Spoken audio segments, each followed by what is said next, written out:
Hello and welcome. What's up, Seems like everyone's boys? doing well over there. Thursday, June 19th. This is our second show since the dive. I missed the dive, guys. That was so much fun. It was a blast. It's a good time. I wish we had hot dogs behind us right now. Dusty, why are things not going well? What did you do? I partook in some alcoholic beverages yesterday, and I don't feel very good as a result. Are you still drunk? A little bit. There's 5 beverages on the desk in front of me right now. 5. Jesus, what are you no. watching? No. We have emotional support, more emotional support, necessities, and then these are like the just in case kind of things here. Yeah. And then I have this little nugget. Oh boy. Oh boy. Is that a real chicken nugget? No, it's not. It's stuffed. It's like an animal. Before we get going, I got to give a huge shout out to our friend British Raven for stepping in for Brian and I on Tuesday. He did an awesome job. So we appreciate the hell out of you, Nick. Nick is the man. And thank you so much, man. I think that, and something to go along to Brooks's point is, I think that's one of the best things about this podcast. If we've started to, get a little more into our, feel more comfortable in our skin, if you would like to say, is that our friends like British Raven or Joe Racky, or you name that person, some of our guests we've had on before can step in for us when we had, like, I was sick a couple days ago. Brooks had travel issues, stuff like that. So it just kind of says, like, to the community we've developed, it's pretty awesome. And we're also happy that these people can contribute and give their opinions to things all the time. Hell yeah. And before we get going, I want to give a shout out to my boy Eric for his Milwaukee 10K or whatever the hell he ran at the Brews City marathon thingy. I also got on my bride suspenders for him. And you got this, Evan. My buddy Eric, who I work with, he is one of his kids that he coaches at Lansdowne High School here in Maryland. Made it to nationals and is running the 1600 meter down in Greensboro. They are currently in transit on a train down to Greensboro for Mr. Evan to run his event.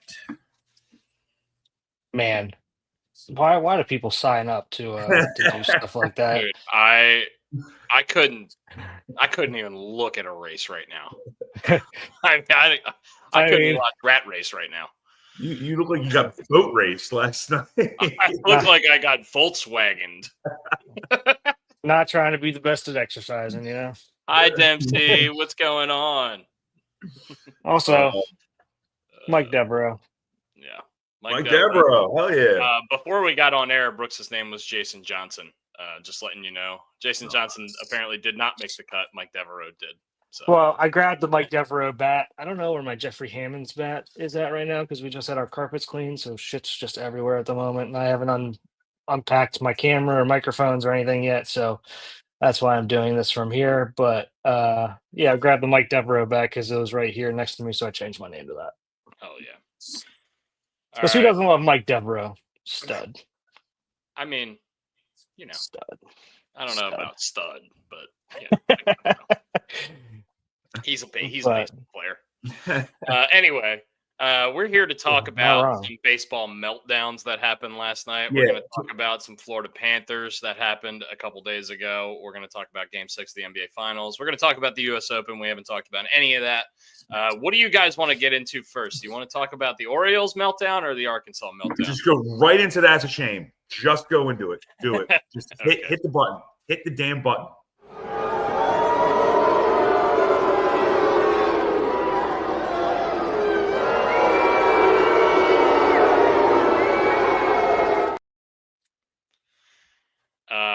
Arkansas's left fielder has got to be not doing well today. Yeah, right. Can you guys tell me what happened? Because I wasn't watching. All right, so I got Joe's texts, obviously, but you're going to hear it all from me right now. That's a shame, and this is not me because I know Joe and I go back and forth all the time. This is purely what the flying hell did Arkansas do to end the game? It's one of the worst things I've ever seen in my life. It's so bad. Brooks, scenario is this. Bottom 9, first and second, 1 out. LSU is batting. Guy hits a ground ball to shortstop. Arkansas is up 5-3, by the way. They're up 5-3, so a 2-run lead. Ground ball to shortstop. The shortstop, for whatever reason, and it's not a slow hit ball. It is a decently hard hit ball. The shortstop decides to go to third instead of turn 2. Yeah. Would have ended the game. So they go to third, they get the out. Okay. Was the momentum going that way or something? No. I mean, it was ground ball to the shortstop, just right to him. Your typical fungo. Your typical fungo ball, right to him. Yeah. It was a third. I was trying to help him out and give him an out. He goes to third, gets the lead runner. I understand. Part of my brain understands it, but like it could not be a more tailor-made double play ground ball. I mean, this thing is very tailor-made. There's gonna be no problems with this as long as you give decent feeds to the second baseman and the second baseman and the first baseman. Follow that up. Next batter hits a piss missile directly at the left fielder. What we call an atom ball. Yeah. And he loses, it looks like he loses a little bit of footing, falls forward, and the ball literally hits him in the shoulder and caroms off to the wall. Yeah. So the guy who hit the ball gets a double. Game's now tied, 5-5. All right. Game is tied, 5-5. One of the best hitters, what seems like one of the best hitters in college baseball. Guy had like 22 jacks or something like that this year. I mean, I don't know what his average was. I'm sure it was above 3. First base is open. You don't have to pitch this motherfucker at all. They throw to him, and dude hits a shit missile up the middle, and it caroms off the glove of the second baseman, and LSU's going on. Joe, that's a shame, motherfucker. I mean, that sucks. Dude. I don't understand what was going on. Like the last 3 batters, all 3 of them should have ended the game. And all 3 of them, something bad happened. It was so bad. The left fielder, the atom ball to the left fielder, the guy just straight up fell and the ball hit him in the shoulder. He you could see him fall over and he like puts his glove out and it just hits him right in the shoulder, pops out straight to the wall. Tie ball game. Next batter comes up and I would say 90% of the time the second baseman catches that ball and it just right off his glove into the center field. The game's over. Even Ben McDonald was like, I don't know why. I think he might have said, like, I don't know why you're pitching to him or walk him. First base is open. Like, it doesn't matter. Like, that run doesn't mean anything. Like, and he's totally right. Or it could have been one of the other commentators in there. But Ben McDonald was behind the behind the plate sitting. Either way, yeah. The commentators are even saying, why are you pitching to him? Like, it makes no sense. So, I mean, that's a shame. It's terrible. And that kid had no feeling in his body because that piss missile that hit him, the atom ball that hit him in the shoulder had to hurt like hell. Dude. It hit him directly. I mean, Brooks, you'll watch the highlights, I'm sure, at some point. So I'm watching one of the biggest collapses I've ever seen in a baseball game in my life. I'm watching the left field play. I mean, that looks like it should have like broke his collarbone or something. Jesus, yeah, that sucks, man. I am actually more like, I mean, that mistake that sucks, but I mean, it's one of those like, should it have gotten there? I want to see a replay of the double play ball. If you've ever seen a ground ball to the shortstop before, you've seen the double play. He just threw it to third instead of second. It was could have been more tailor-made, man. Could have been more tailor-made. I just don't know what he was thinking. Yeah. The guy's like, he gets the out at third, and honestly, the guy at third had a chance to throw it to first. He didn't do that either. It was just brutal. It was a bad decision, obviously, and then the worst things possible afterwards happened. And you know, this is the same night where the Orioles blew an 8-0 lead in the second inning. So, you know, just meltdowns across the board. This is, you know, it was so bad. And that was the best team left in college baseball at the moment. To lose your season on that, I mean, I just can't imagine what those kids are going through, especially, you know, the shortstop making the boneheaded play, throwing it to third, the left fielder making the boneheaded play, falling down on the, you know, the game sealing, line drive. And then the second baseman, same thing, you know, third out of the 3 guys that could have made different decisions, could have ended the game differently. It just, And to compound this, my assumption is that you would have had Gage Wood go today if they would have moved on. That would be been my assumption. Now, I don't want to sit here and say that was exactly what was going to happen. But you have a kid who threw a no-hitter for Arkansas, probably going today if they pull that game. 19 strikeouts. 19. Damn. I mean, I look, I couldn't, and I know we're ripping Arkansas baseball right now. There you go. We're ripping Arkansas baseball right now, and it sounds like we're ripping Joe Radke. I could not stop thinking of Joe during the game. I'm like, oh my, in a remorseful way. I'm like, oh my God. It was brutal, and just as brutal was the freaking Oriole game. I mean, what a complete disaster. What happened? I turned the Oriole game off, and I see Joe's comment here. He took 3 steps to the right on the radio. They felt like he made the right decision until they saw the replay. I just looked through Twitter pretty quickly. I'll find it here in a second. But yeah, if that's what started this entire thing, that's what I'd be most pissed about. But anyway, yeah, I turned the Oriole game off at 8-0, thinking like, all right, we're good. And then I saw it go to like 8-2, 8-4, 8-6, 8-8, and I'm like, I turned it back on at 8-8. That's a shame myself because I turned it on at 8-0. I saw we were up 8-0, and then I was so perplexed by the Arkansas game, and I was distraught for Joe that I didn't turn the Oriole game off, and the Orioles never scored another run, and we lost by 4. So I take the blame. Yeah. The Orioles giving up 12 runs.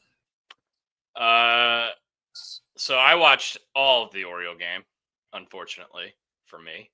Yeah, Cowser hits a 3-run bomb. Mullins follows that up with a bomb. We basically bat around in the second inning.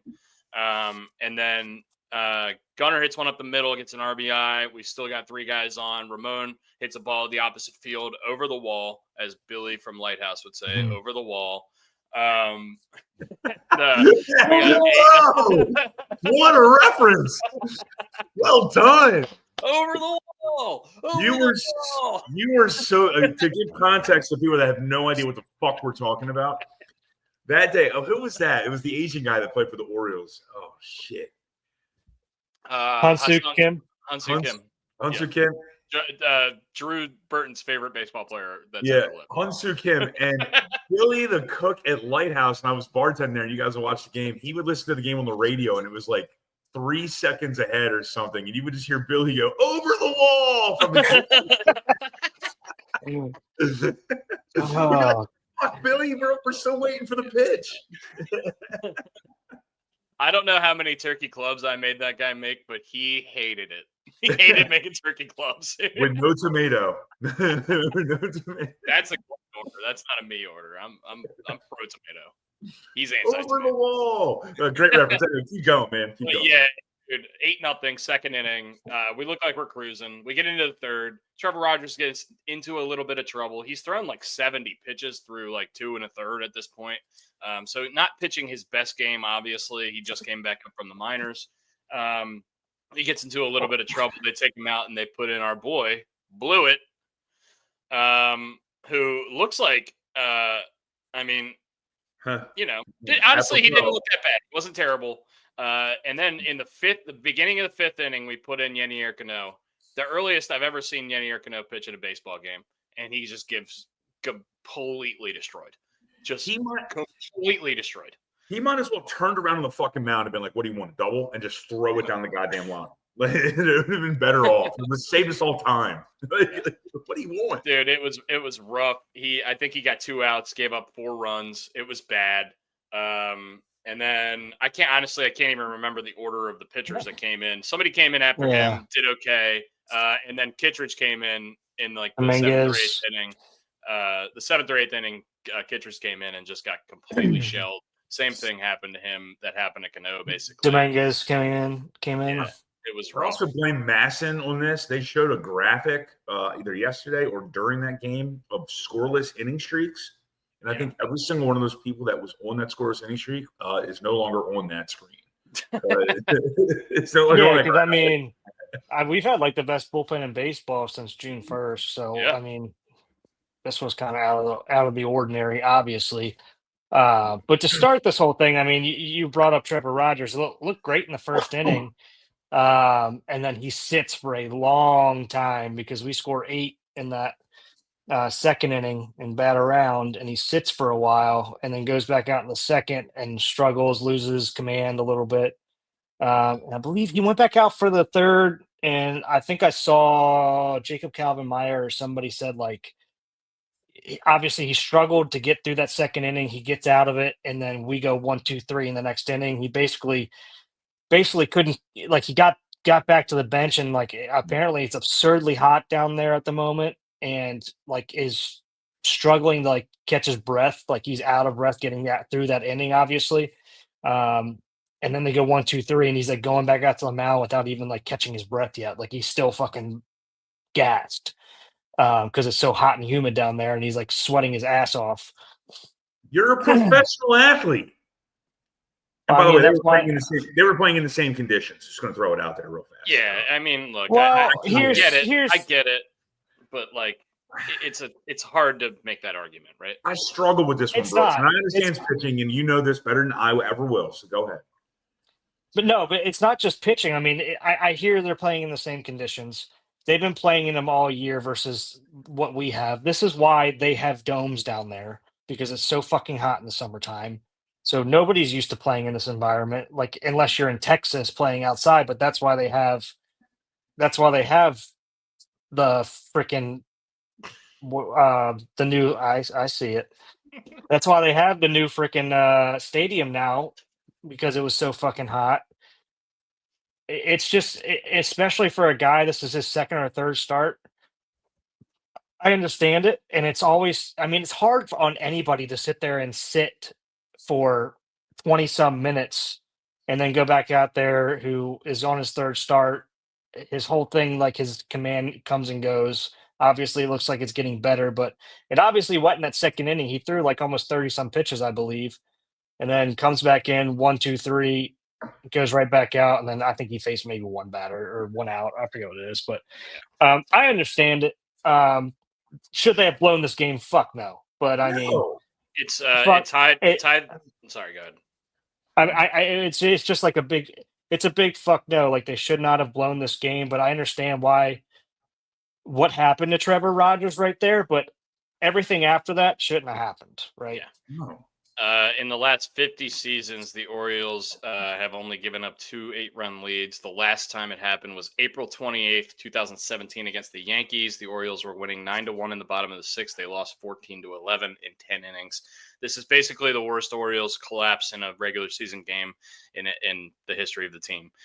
Ties, the 2017 mark, obviously. Really, really, really ugly. Obviously, we're rooting for Arkansas as well. So that was really ugly to start with. What's really awesome is that DraftKings offers cash outs, and at 8-0, Dustball cashed out. And I got basically my whole bet. And then the Orioles lost. So, really sucks for the team. We take a whopping 1 out of 3 in St. Pete. Well, no, we got another game. We got another game tonight, so we can split. We're playing the Yankees, aren't we not? No, we're playing Tampa. We're playing Tampa again? Okay, and then we play the Yankees this weekend? So you can win tonight and make everything right. It's going to be even more compounded if they lose tonight, so they kind of have to win tonight. Who is pitching tonight? Not our bullpen. I know, right? Trice, if we ever fucking bullpen, that's for sure. I mean, we have to see a somebody go down and somebody come up tonight for bullpen help. I mean, it has to happen. Charlie Morton is pitching tonight. Yeah, Uncle Charlie versus Drew Rasmussen, who has a 2.5 this year, by the way.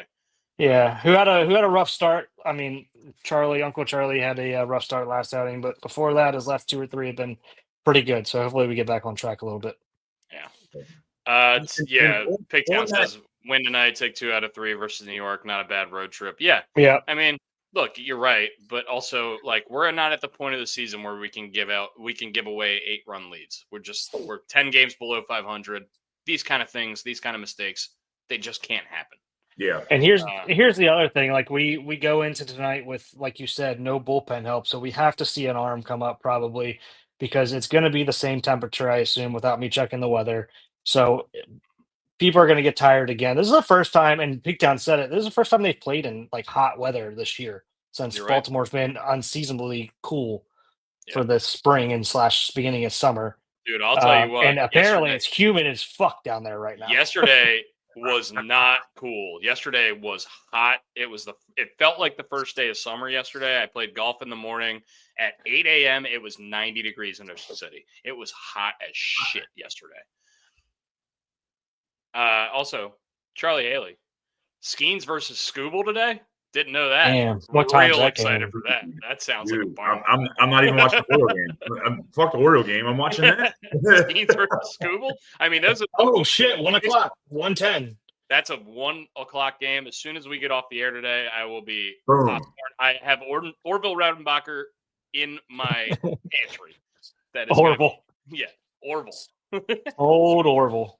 I love I that. I love that old Chuck has to say 1:10 EST since he's on he lives in Central Time now. So Chuck, you can tell the people. Chuck, can we get a report from Oakmont? By the way, did you see any people melt down? I saw a stat yesterday. There were 285 three putts at Augusta this year. Guess how many three putts there were at Oakmont this year? 450. It's a random guess. 575.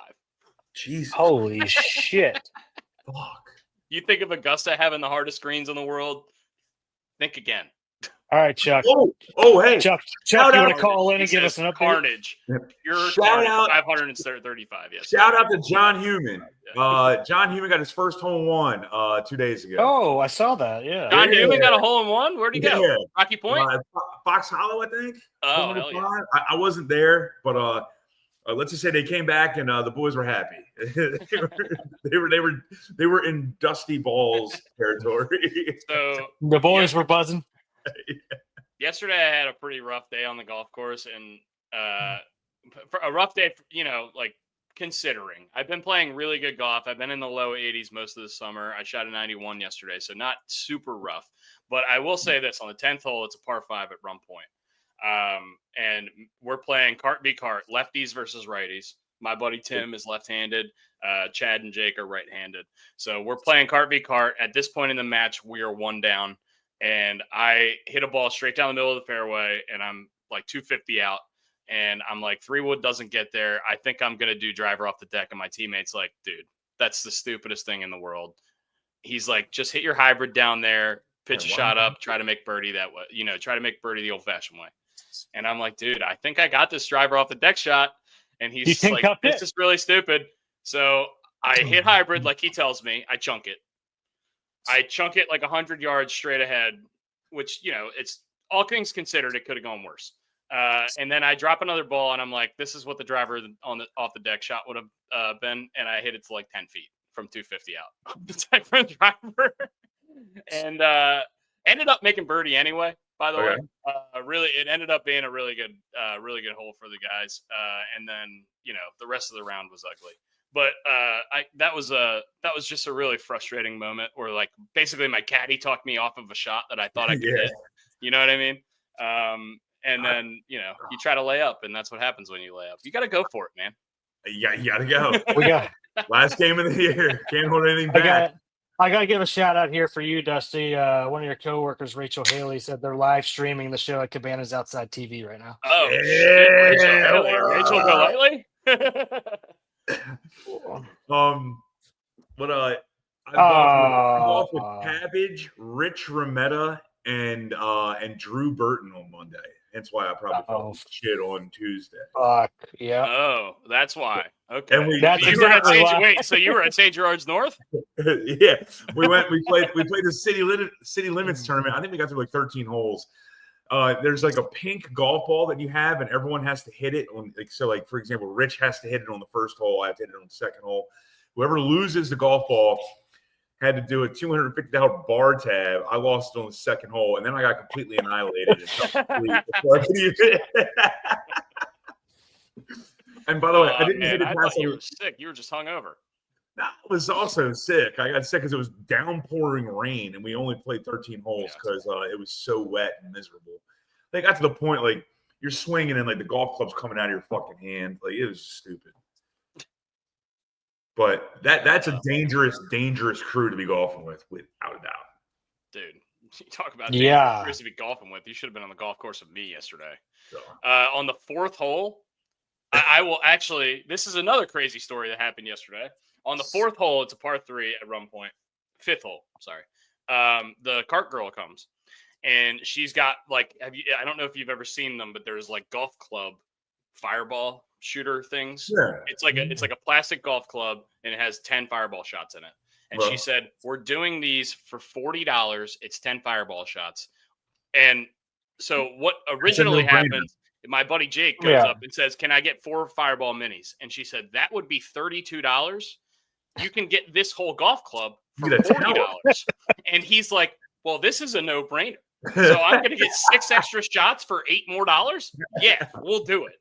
So we get it. And I said, everyone on this hole has to putt with this club. So we putt with the plastic club. Jake fucking drains it. 25 feet, just drains it. And that club has to be like this tall. The like maintenance guy comes over. Yeah. The maintenance guy comes over. He's like, "What the hell is going on? Did he just make that?"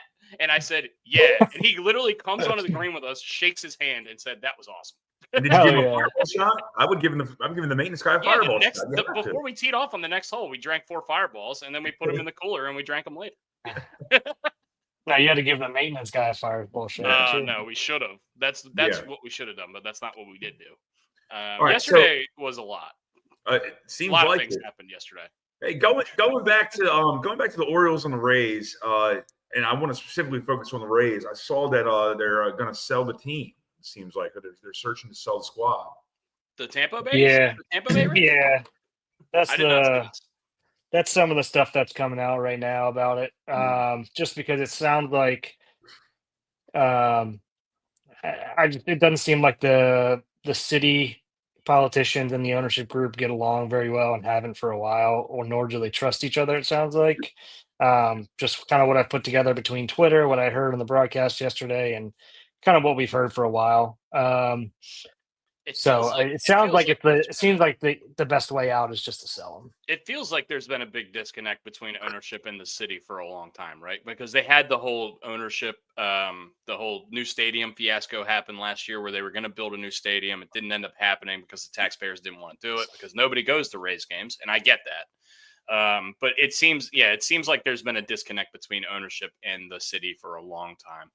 Obviously, if they sold, they wouldn't get nearly as much as the Buss family got for the Lakers yesterday. Which hey, Dusty, before you move on to that, there's a woman named Kelsey McManus watching currently right now. Can you hold up that chicken nugget?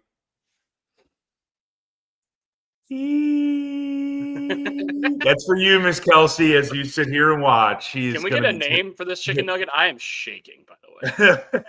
Maybe we call them shakes. Yeah.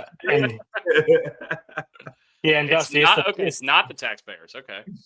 Yeah, they were trying to get the taxpayers to pay for it for a while, but they could never get it passed. Okay. Yeah, I'm not 100% sure. I guess I'm not Roger McNugs. I like that. This is Roger. He's our emotional support nugget. He's going to be here until the end of time. That's your spirit animal right there, buddy. That should be your ball marker moving forward when you go to golf. So we passed it last fall. The hurricane scuttled it. Okay, that makes sense. I honestly, I did not know that. I thought it was a disagreement between the ownership and the taxpayers. I guess I was wrong. I'm sorry, Laura. I didn't. Well, it was never a disagreement. They were trying to get it passed for a while. It sounds like Laura's saying that they did end up passing it.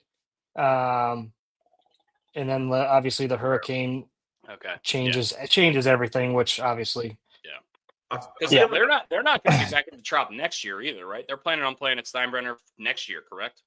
They haven't even everything I've seen. Everything I've seen, they haven't even started renovations yet, or anything. So, dude, when we were in Sarasota for spring training, there were roofers on every single house in Sarasota. Mm-hmm. I can't believe there aren't roofers on top of the Trop right now trying to figure this shit out. Carlo Crispino would have a field day down there right now. Yeah, he would.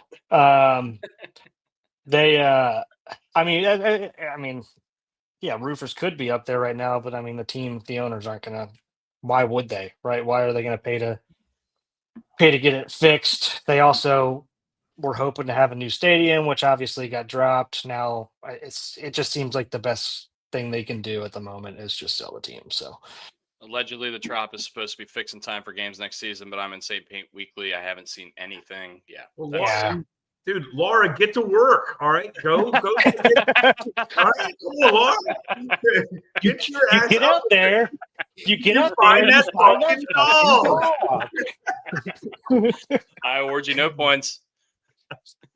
Everyone in the room is now stupider. Now having heard yeah, our resident Tampa / St. Pete Rays fan. She gets us. She has on-site knowledge. We're just reading Twitter comments at this point just to see what we can get, news articles. Yeah. Oh man. Joe, right, but going back to the honestly, Lakers, man, Joe. Yeah. Sorry, we'll go to the Lakers in a second. I just want special shout out to Joe. He had to watch the Orioles and Arkansas baseball both collapse yesterday, and I really I'm not an Arkansas baseball fan. I was pulling for them in the College World Series, but obviously not a real fan. So I was thinking about I felt really bad yesterday for my teams. I'll tell you what, Joe's got to be in shambles. I was contemplating texting Joe, get rid of all your shoelaces right now, burn them, and take away all electrical appliances, and don't turn your water off so you can't get in the tub. No toasters. No toasters. Yeah. It was just, dude, it was just a bad day for old Joe Racky yesterday on the sports front. But once again, Joe, we love you. We're with you. Absolutely. Call us. I was rooting for, because we were calling it the entire time. Chanticleers versus the Hogs in the championship game. Damn, we were pretty close. By the way, Chanticleers, I think they're on a 26 game win streak. 26, yeah. 26 game win streak. Whoa.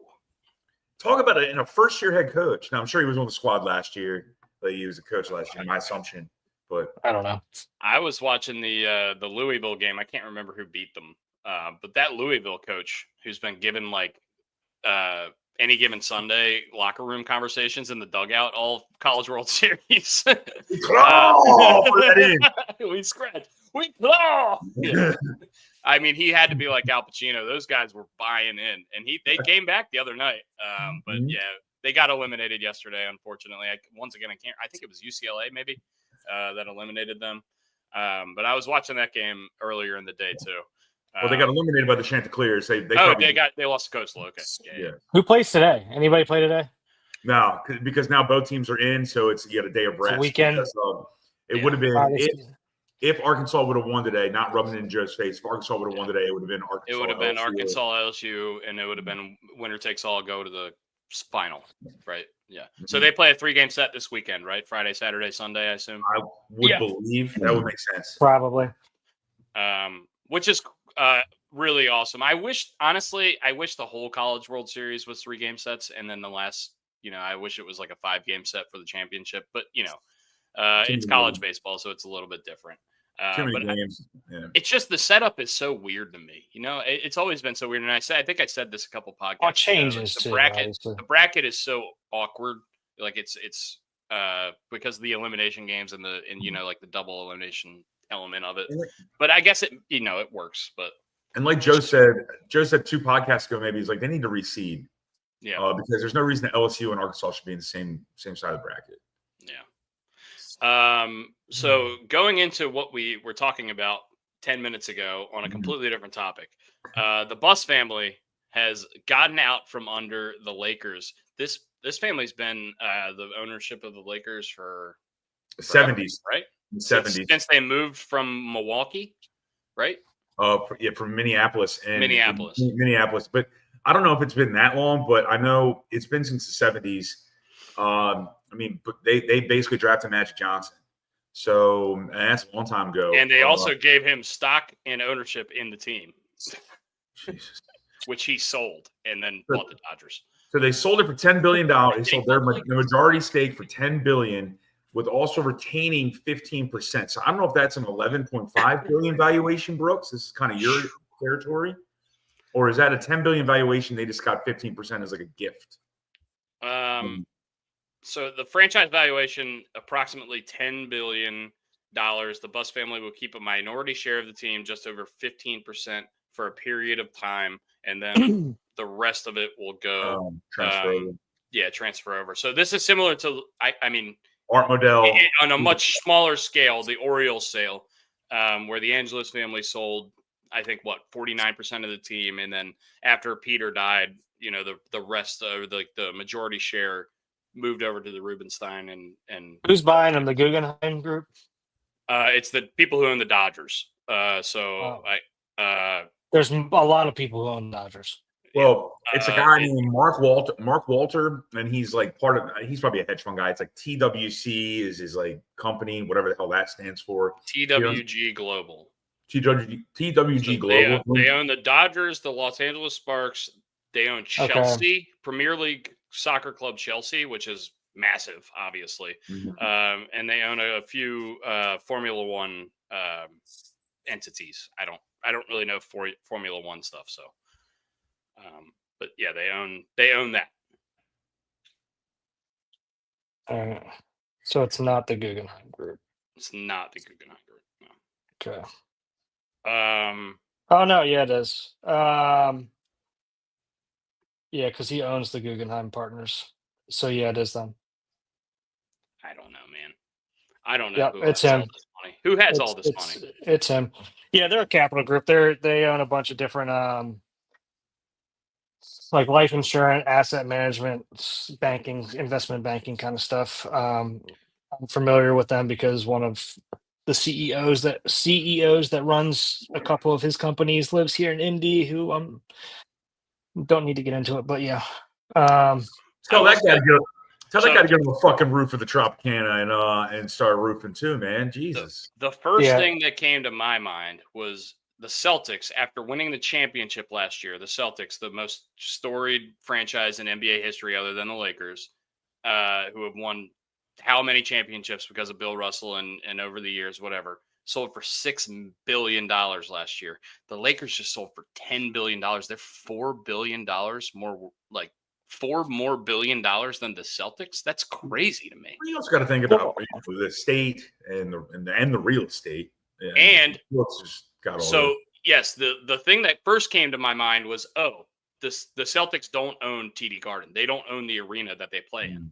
So the city owns that, right? So that came to my mind, but is that worth $4 billion? I don't think so. How much does it cost to build an arena now? $2 billion? Much is it going to? Does it? How much does it cost to do all the football stuff right now? That's how much it costs to build the big Roomba in Las Vegas, where they play football now. Well, it went over that. It went over budget. Yeah. If you own the arena, I don't know. I don't want to speak out of turn, but if the Kings, it's Sprite. Well, the Los Angeles Kings also play in that arena. You're getting the revenue from that shit. So. Yeah, there's a lot more that goes into it. You're gonna have to pay a little bit more there anyway. The market's bigger in LA, right? I mean, and I would say that the Lakers fan base and the money that they make off of that is much bigger than the Celtics as well. I know they're both pretty similar in terms of like historical value, but I think in principle and in capital value, the Lakers are worth more. And if you think about it, I mean, you have the biggest star in almost NBA history, other than Michael Jordan, playing for the LA Lakers right now. We're playing there for another year or two, so you're going to make money on the merch. And Luka Doncic, who just happens to be 25 years old and like the best basketball player under 25 years old, maybe that we've ever seen. So, I want to know why the sale. I mean, are they just tired of dealing with the shit? Like, that's kind of where I was caught off guard by the sale, not the number. I don't really know. I mean, maybe the family was just like, they've owned you, like you said, like we've said, they owned it for 40 some odd years. Maybe they were just like, hey, we just don't want to do this anymore. I don't really know. I thought it was awkward, the timing of it too, in the middle of the NBA finals to do this, by the way, not in the middle of the summer. I don't know. Obviously they've been exploring options for a while, because I wouldn't imagine like the Luka Doncic trade, I wouldn't imagine they didn't talk to multiple suitors. I know they only talked to one suitor when they made the Luka Doncic trade because it's very famous for that. Well, they didn't talk to multiple suitors because apparently this gentleman, Mark Walter, whatever, however you say his name, he had first right of refusal. I did read that in the article. Oh, really? Okay. I didn't know that. Yeah, I read that. He had first right of refusal. He's already a minority owner. Now, the kicker for me is, and I want to know. Go ahead, Brooks. Well, I mean, we keep saying Mark Walter. It's that whole group, and included in that group as well is Magic Johnson. Yeah, 100%. He's included. So. Yeah, I just wanted to throw that out there as well. It's all of that. So Magic Johnson, who famously got ownership rights of the Lakers when he was playing there, and then sold them off like 10, 15 years ago without basically any comment, and then buys back into the Lakers. Probably the Wolves group. The Guggenheim Capital Partners, Guggenheim Group, whatever you want to call them. But yeah, Mark Walter is the head of that. Yes. Basically, Magic Johnson played the Lakers. That's what I'm saying. He knew what he was doing. He knew what he was doing. You're not wrong there. Smart play.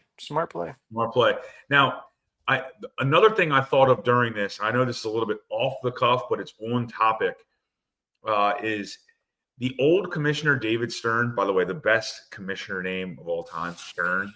Come on. He would be killing people for doing this during the NBA Finals. You don't make this announcement during the NBA Finals. This could have waited a couple days. All right. This deal was going to go through one way or the other. This is all paperwork shit at this point. Because now this is an upstage to the biggest moment of the NBA season. And so I know Adam Silver is a players commissioner. David Stern would have been fucking flipping out. Dude. Yeah. Why do they care, though? David Stern versus Adam Silver is like the biggest flip from one generation to the other in any kind of sports commissioner thing I've ever seen in my life. They're so totally polar opposite. You remember when what's his face? David Stern stopped the Chris Paul trade to the Lakers. They tried to trade Chris Paul to the Lakers, and he was just like, "No, we're not going to do that." And then they traded, and then the Memphis Grizzlies were like, "Hey, we'll give you Pau Gasol for nobody," and he was like, "Oh, we'll do that. That's good." It's great. I don't know what the hell that guy was doing. Well, that's also, I mean, look, I don't want to go down memory lane too much, but I mean, look, it's also David Stern got put in a pretty bad spot because he had to fucking run the goddamn like Charlotte Hornets or whoever the hell it was for a period of time. The owner was a piece of trash. And so he's like also running the league, but also running a franchise. It's like, this makes no sense. And then Adam Silver was basically his right-hand man because Adam Silver ran NBA TV for an extended period of time, or NBA Entertainment, whatever it was. So, but if you also remember, when Adam Silver came in, I want to say the first couple months on the job is when that shit came out about Donald Sterling and the LA Clippers, and he had to go ban an owner for life from the league. I mean, talk about getting hit over the head with a softball bat. Yeah. Yeah, going back to the to that whole thing with the Chris Paul stuff. I listened to Adam Silver talk about that. There's that didn't come down to like the NBA making that decision or anything like that. I forget what it was, but they didn't have any involvement of that because apparently that's a huge misconception that they had like handlings of that and they were being very biased, like they were controlling it and everything like that. But apparently I need to go re-up on this because I watched this a couple months ago, but I was listening to an interview about how that whole situation works. And apparently they don't really have a ton, like de facto, are they like the owners, the acting owners? Kind of, yes, they are but they're not at the same time and they don't have decision-making powers there. And I forget how that works. I need to go back and watch that interview again. You're right, Brooks, because there were a lot of intricacies and a lot of weird details that I learned. I might have watched the same thing you did. I kind of caught off guard by it because I thought the same thing that Dusty was saying, and not that Dusty is not being rude. I was like, damn, I really thought it was like David Stern being like, hammer, no.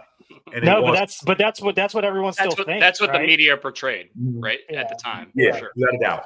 Yeah. That's what I thought until I listened to that interview, and I'm like, oh, that makes a lot of sense. Like I didn't even know that's how it worked. But yeah, I mean, I remember watching that interview and be like, oh, everybody thinks it's this way, but apparently it's not. So, who's your favorite Charlotte Hornet of all time? Oh, it's Alonzo Mourning. It's not even close. Alonzo Mourning is a Miami Heat. Well, he played for the Charlotte Hornets. I know, but when you think of Alonzo Mourning, do you think of ahoy? Ahoy, Mr. Eldridge. When you think of Alonzo Mourning, do you not think of the Miami Heat? I think of Alonzo Mourning playing in that damn striped Charlotte Hornets terrible jersey. I think of him getting into a fist fight with who was it? Who was the center that he got into a fist fight with? Charles Oakley? I don't know. Yeah, Charles Oakley. That's was it really Charles? I just guessed that. Yeah. I think of who's the guy in Space Jam? Oh, Muggsy Bogues. Muggsy Bogues. Yeah. But there was another one in Space Jam, or was it Sean Bradley? Chris Johnson, maybe. I think of Emeka Okafor. I think they were the Bobcats. I think they were the Bobcats. They were the Bobcats, yeah. They were the Bobcats. Got to get off the Emeka Okafor train, dude. Just get off. Emeka Okafor was a good guy, a good player. I'm not doubting that, but you got to stop. I mean, we need to put you on an Emeka Okafor diet. We did a best college basketball player draft a few months ago, and I picked Emeka Okafor, and it wasn't a very popular pick, but I mean, people forget 04 UConn was a really good team. Just saying.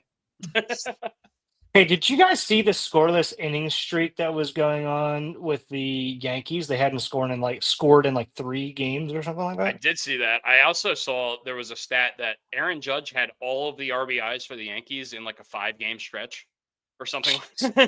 He had every RBI that the Yankees had.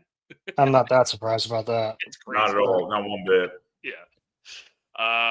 Yeah, the rest of their lineup has not been great.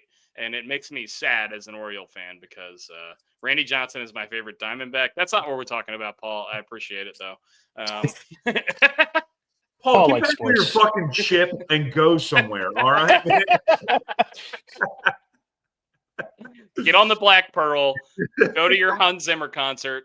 Things are going to be fine. He's hanging out. ISO Joe was on the Charlotte Bobcats? ISO Joe, I think, has 25 jerseys, and there's only 30 teams in the league, I think. So. No, it was a big man. Maybe his name wasn't Chris Johnson. But anyway, it was a big man. It was the big man. He wore number 33 for them, and I can't remember who it was. I think it was 33, at least. 33 for the Hornets? Famous. Now it's going to bug me. Famous Charlotte Hornets? There are none. Larry Johnson. Larry Johnson was a running back for the Chiefs. You're so mistaken. No, it's Larry Johnson. Powerful. Right after Baron Davis. Oh, all right. I think of him as a Golden State Warrior. Him and Jason Richardson. Well, that was after, right? I think that was after he was I love Baron Davis. That was one of the icons of my childhood for like the Hall of Very Good guys. Anyway, let's get back on track here. Yeah. Let's get back on track. It's your job, motherfucker. Let's go. This is my job. Okay. The Florida Panthers won the Stanley Cup the other night. Oh, captain, my captain. Honestly, if it wasn't for the crazy Edmonton comeback in game 3 or 4, Brooks and I were playing cards in the middle of this comeback, so we didn't get to watch all of it. But if it weren't for that Edmonton comeback, honestly, the Florida Panthers completely dominated this series. They were clearly the better team. They have so many dogs on that team. And Sam Reinhart struggled throughout the majority of the Stanley Cup finals to score goals, not as a player, obviously. Finishes the Stanley Cup final with 4 goals in the final game. And Florida just kind of wiped the floor with Edmonton at the end. I feel bad. The hockey fan in me wants McDavid to win eventually.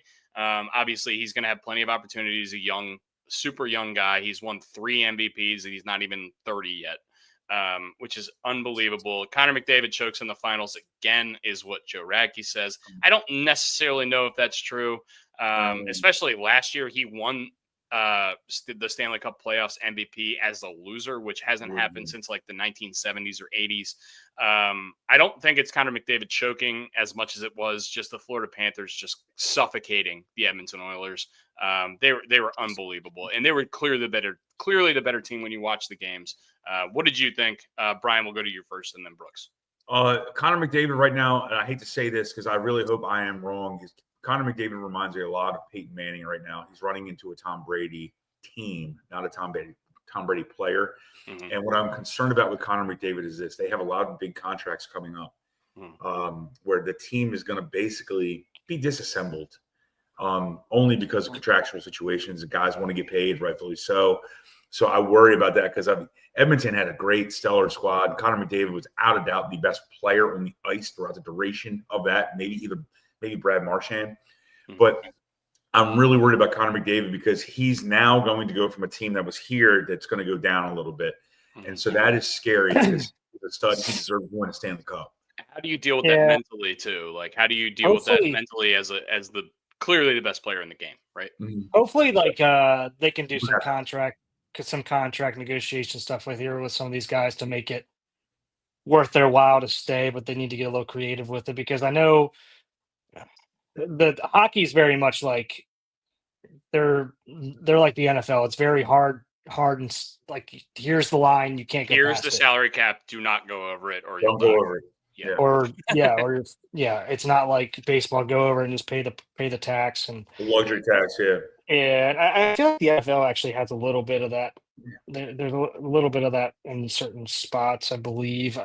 But anyway, hopefully they can get a little creative and negotiate some of these contracts, especially if the guys want to be there. It seems like, Draisaitl and him it's hard to break those two up. How many times in your lifetime, I can't think of the top of my head, have you seen a team lose in the championship game or the championship series twice in a row, especially to the same team? You just do not see that very often. And especially with the best player in the world on that team. And I think pretty much everyone agrees Connor McDavid is the best player in hockey. When he skates, he looks different. If you pulled an alien out of space, Bill Simmons says this all the time. If you pulled an alien out of space and they never seen a hockey game in their life, they watch the game and they say, "Who the fuck is that guy?"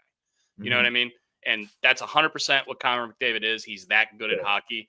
How do you respond mentally as an athlete of that caliber? We'll see. Out of Connor McDavid, I'm interested. And to answer your question, but without saying like having the best player I'm old enough to remember the Buffalo Bills. Okay, so 4 in a row. Yeah, I'm old enough to remember that, but they didn't have the best player on the field in all of those. Alex Smith or Troy Aikman or name that player, whoever the hell they were playing. So that's the answer to your question for me, at least. I'm trying to think of any team in my lifetime that's been to the championship twice in a row. Maybe the Dodgers, like the early Kershaw, like when Kershaw used to get shit all the time when they would go to the World Series and lose. I don't Boston. But I don't think Boston ever made it far enough I think they always lost before. Yeah. They lost in the ALCS a few times in a row. And I think Houston did the same thing. But yeah, it's just very rare and you don't see this kind of thing in sports. But once again, I want to reiterate the Panthers were clearly the best team. Yeah, no. They 100%, they were the best coach. They just had dogs everywhere. They got 10 guys on the team that could have won the MVP. We had guys at the bar the other night watching, and they were like legitimate hockey guys. They had a beer league hockey team, and they were like, honestly, I have literally no idea. They could give the finals MVP to 5 different guys. They just had the whole complete team nature. The right team won the Stanley Cup. Yeah. That's the best way I can put it. By the way, did you see the video of them going around to like neighborhoods and like hitting ring cameras? And they dented the cup. It's not the first time it's happened, but they fucked the cup up. The bottom of the cup apparently needs to be repaired. Awesome. Also, Florida hockey right now. Florida hockey. They've been in the finals for like six straight years. There's been a Florida hockey team. Yeah. Did we steal this sport from Canada? Shit. Kachuk is now American. His dad was not. Kachuk plays. He plays for the American team, does he not? Yeah, he does. Because he was born. He was born here. He basically grew up in the Northeast in Arizona, and now he lives in Florida. You remember in the early days of the World Baseball Classic when Alex Rodriguez played for the Dominican team, and we were just like, dude, you're American. Like, what are you doing? He had to go get his juice. He had to go get his syringe. Well, I mean, same thing with Manny. Yeah. I was, by the way, looking at Manny's baseball reference page the other day. Oh my God. It's dumb. He had like a 9-year stretch where he was so fucking good. He had which Manny are we talking about? The one that wore tight pants and then went into baggy pants. The one that got traded to the Dodgers and hit 20 home runs in like 40 games. Well, when we were talking about Manny and playing for Team USA or the Dominican, I was talking about Machado. I was talking about Manny Ramirez. I'm sorry. Yeah. Obviously, this podcast goes off the rails all the time, so we're going back to baseball a little bit. How about the Rafael Devers trade? Holy shit. Dude, yeah, how can we not? We haven't talked about this. Oh my God. How fucking stupid are you, Boston? How stupid are you? How stupid are you? You traded Mookie Betts for a bag of peanuts. The fans revolted. They hate you for the next 10 years. And then you go ahead and just trade Rafael Devers, who's one of the best 10 hitters in baseball, for another bag of peanuts. He's 27 years old. He's got like 230 home runs already. It's unbelievable. 28 years old. I just don't get it at all. And if you're the Giants, and you signed Willie Adames this offseason, you signed Justin Verlander this offseason, you've been trying to make this big splash. You signed Matt Chapman a couple of years ago. It seems like, I mean, I was listening to Talking Baseball the other day. They're talking about like, if Rafi Devers is a free agent this upcoming summer, we're talking about $400, $500, $600 million contract for him. Like, this is one of the elite hitters in baseball, and they just got a bargain for the next 8 years. They got to pay him $250 million, which I know is a lot of money, but in context of baseball, we're looking at Juan Soto, who just got $750 million. We're looking at Shohei Ohtani, just got $700 million. This is a bargain for San Francisco. I blame LeBron James. First, I want to comment on the money, but Brooks, go first, please. I blame LeBron James. Always. Because he's a part of the family. I think I saw something that all this shitty stuff has been happening since LeBron bought into the Fenway Sports Group. But there's probably some outlier in there where it didn't happen. Regardless, Fenway or Boston fans have to be so pissed at the Fenway Sports Group since they've bought this team. Like it seems like they haven't done anything right. But yeah, with Devers. And I see like the Mookie stuff, obviously, but just talking about what's going on right now with Devers. I mean, it's a terrible trade, but I mean, obviously they weren't getting a ton of attraction back from very many people, but they also did make this public because I understand why. It would just cause more tension in the clubhouse. It becomes more of a thing, and it's almost addition by subtraction. And I just like Brian likes to say, I just don't think that there was a way for them to get much more out of this and still keep the clubhouse intact. I mean, I just don't know how they would have done it. The trade sucks, but I just don't see a better way of doing it. And I saw the press conference. They're like, this is the best we could have done. So I agree with you folks. I'm gonna speak to the money first. They're basically getting Rafael Devers for about $210 million. The Giants are, because of the money that transferred from the Giants players that got sent to the. They picked up a lot of it. Yeah, but they're getting Devers for that number. But I want to credit the Red Sox to an extent, because apparently it was really bad in the clubhouse and they were hiding it pretty damn well, even though we knew some shit was going on. I mean, hell, you saw that press conference when Bregman was coming in and spring training. We've commented on this before. So it seems like it was really, really, really bad. I think something happened. Read an article about like even the third base coach didn't want to touch his hand when he would hit home runs. Like, holy shit. The relationship was bad, but also like, how do you let the relationship get this bad? If you're the ownership group, this guy is clearly one of the most talented hitters in baseball. And at the end of the day, players win games. And does it all stem from Bregman? Did they just not talk to him about Bregman or something? Do you think? They talked to him about Bregman, but the whole thing when they brought in Bregman was they basically said to him, "Hey, you're either going to be DHing, you're going to be DHing," and then in the first 2 weeks of the season, Tristan Casas gets hurt, and they say, hey, we're going to have you play first base. And he's like, I've never played first base. I don't want to do that. And the whole thing just got way out of hand from there, the ownership group. I think that was the stem of the whole thing. This is a question for the group here. All right. You sign a $300 million contract. Do you feel like you can do whatever the hell you want, or does the team feel like they can tell you to do whatever the hell they want to do? Because I don't know. I don't know which way that goes.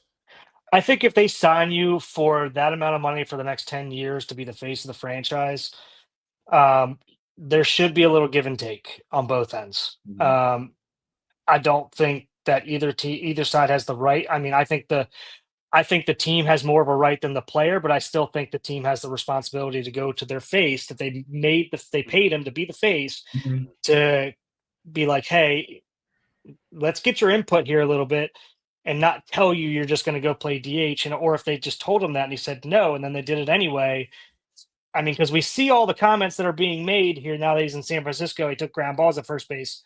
But yeah, if you sign somebody to be the face of your franchise, I would make sure the things that you're doing are going to keep them, so it doesn't lead to this. Even if you disagree with it and you're going to do it anyway, yeah, at least you know he's going to be pissed off, and then you can work in the background and be like, okay, maybe we need to move on from this player at some point, or before this gets to the point where it is. I don't know. What do you think, Dusty?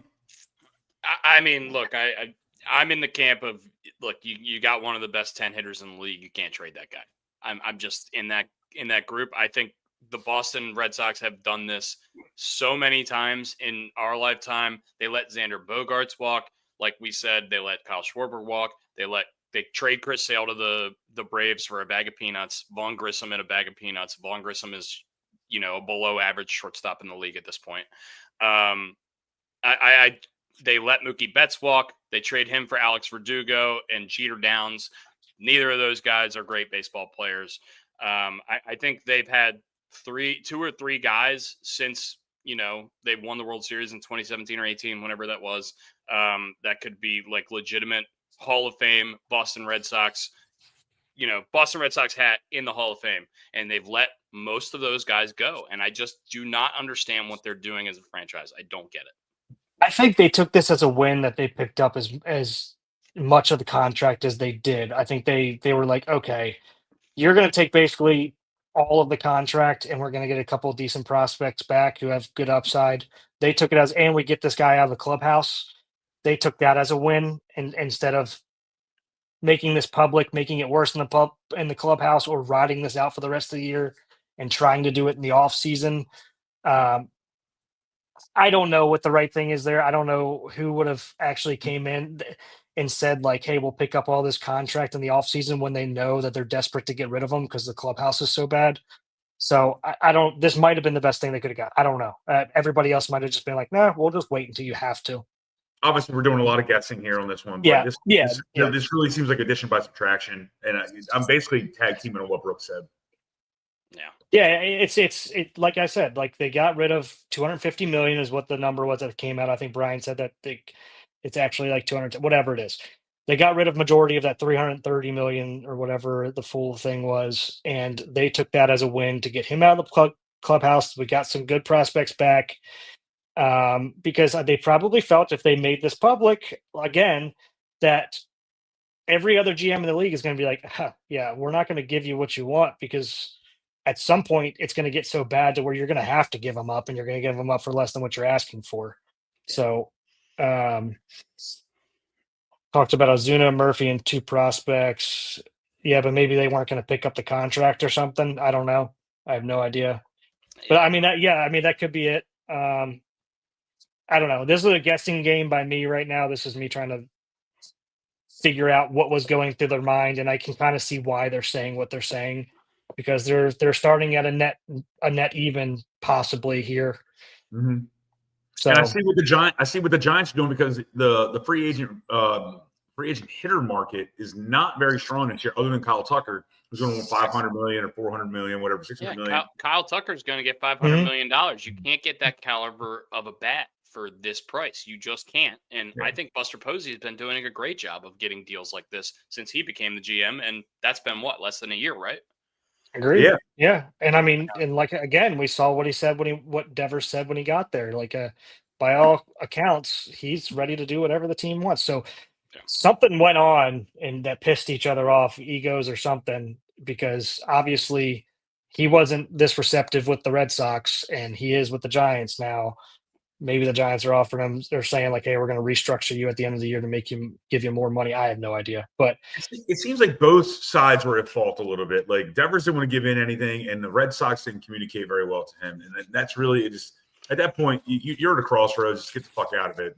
Somebody's ego must have got hurt. I don't know. Yeah, without doubt. Transitioning while we're still on baseball, Shohei Ohtani pitched the other night. Only one inning, gave up a run against the San Diego Padres. We talked a bit about this on Tuesday, but obviously British Raven. Thank you very much once again, Nick Mason, for stepping in for our boys while we had a little bit of a weird day. But we talked about this a little bit with British Raven, but I wanted to get your guys' thoughts on Shohei returning to the mound. Hit 100 in his return to the mound, obviously rehabbing while he's rehabbing his arm while he's DHing. It's just something we've never seen in baseball before. It's a weird thing the Dodgers are trying to do and trying to ask him to do. What do you think about Shohei Ohtani's return? Do you think the one inning thing was weird? And do you just attribute it to like, we don't really know what we're doing because nobody's ever done this in the history of baseball, rehabbing a pitcher while he's also DHing and hitting 50 home runs? I think this is the only option, is to use him as an opener, kind of like they did. I mean, it's lower leverage. You're not putting him in as a closer to try to win games. Get through that first inning. We'll keep building you up. I really don't see a better way to do it. I don't know. You can't send him down, obviously. We don't want to put him in those end of the game situations where he's going to be adrenaline's going to be rushing even more. He's going to be trying a lot harder to get those outs. Those outs mean a little bit more. Beginning of the game, he can kind of like ease into it like a start, and then just kind of fall into his DH role. I don't see a better way to do it. I think they're doing I think this is the best way to do it. So, and they probably went to him and asked him, do you agree with this? I would assume. And he's probably like, yeah, I agree. Like, let's do it this way. So I literally have nothing to add. That's exactly what I would have said. Brooks took it out of my mouth. The only thing I can think of, right? Really? Yeah. So Laura says she thought it was successful. Yeah. Yeah, I mean, we've talked about this before. We didn't think we personally, the three of us, did not think it was going to happen until a little bit later in the season. Obviously, it's very nice that he's coming back. Now, and once again, Brooks took everything I was going to say. My question for you guys is Shohei Ohtani going to be the MVP in the NL for the next 6 years? It's ridiculous. He has an advantage over every other player. Yeah. Pitch and hit. Yeah. Unless he stops pitching. But I mean, again, we saw him win it last year just hitting. So, Christ, who knows? I mean, I don't see why not, unless somebody new. I mean, other guys could come along and probably do it. But if he's pitching and he's doing both at a high level, it's hard. It's hard to beat that out. He could win 8 games. Just throwing out a number and hit 325 with however many bombs. He's going to win. He's going to MVP every year. Who wouldn't vote for him?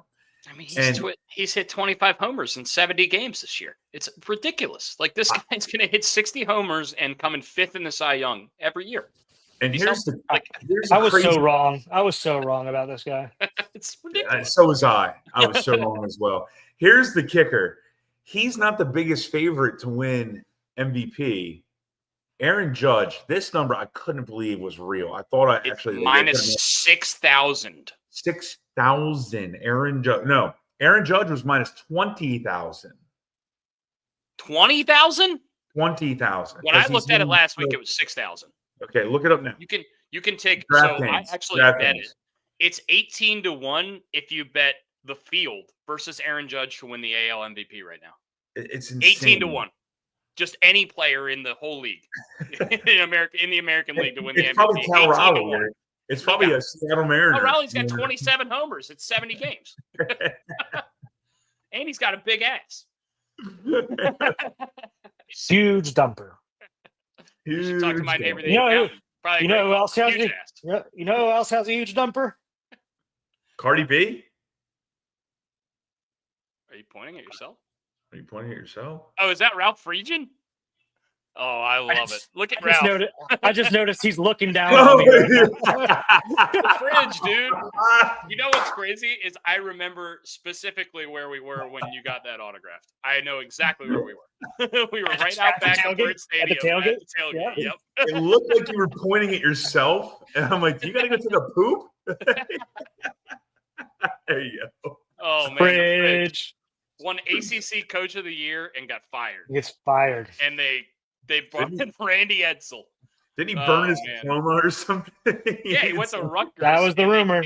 They kicked the shit out of us. Rutgers kicked the shit out of us the next year. Oh man. Anyway, that's the rumor. Now we got his off. Now we have his offensive coordinator as our head coach. As we transition into football, former Raven great and former Jets great CJ Mosley has retired from the NFL. Really? I didn't see this. Yes. Yeah. CJ Mosley has retired. Cabbage actually sent him a text message this morning, which was in our group chat. But good for CJ Mosley. Really long career. Really, honestly, a really great player for the Ravens. Was really good, especially in his earlier years with the Jets. Made $95 million as a middle linebacker, which is not something you see very often. Why have millions when you can have billions? Billions. Good for CJ Mosley for calling it a career. Millions. Honestly, what a great career he's had. You guys you have any CJ Mosley stories? Honestly, I served him at Abbey Burger a few times. I know he was a favorite around the Baltimore community, came to a lot of the local restaurants. You have any stories, Brian, about CJ Mosley? Yeah, I mean, he's coming to Nacho Mamas all the time. Trying to think. Brooks, you were still in town at that point. He would come in. Yeah, I saw him at he had the dreads that had color in them, like red or purplish or whatever. Mm-hmm.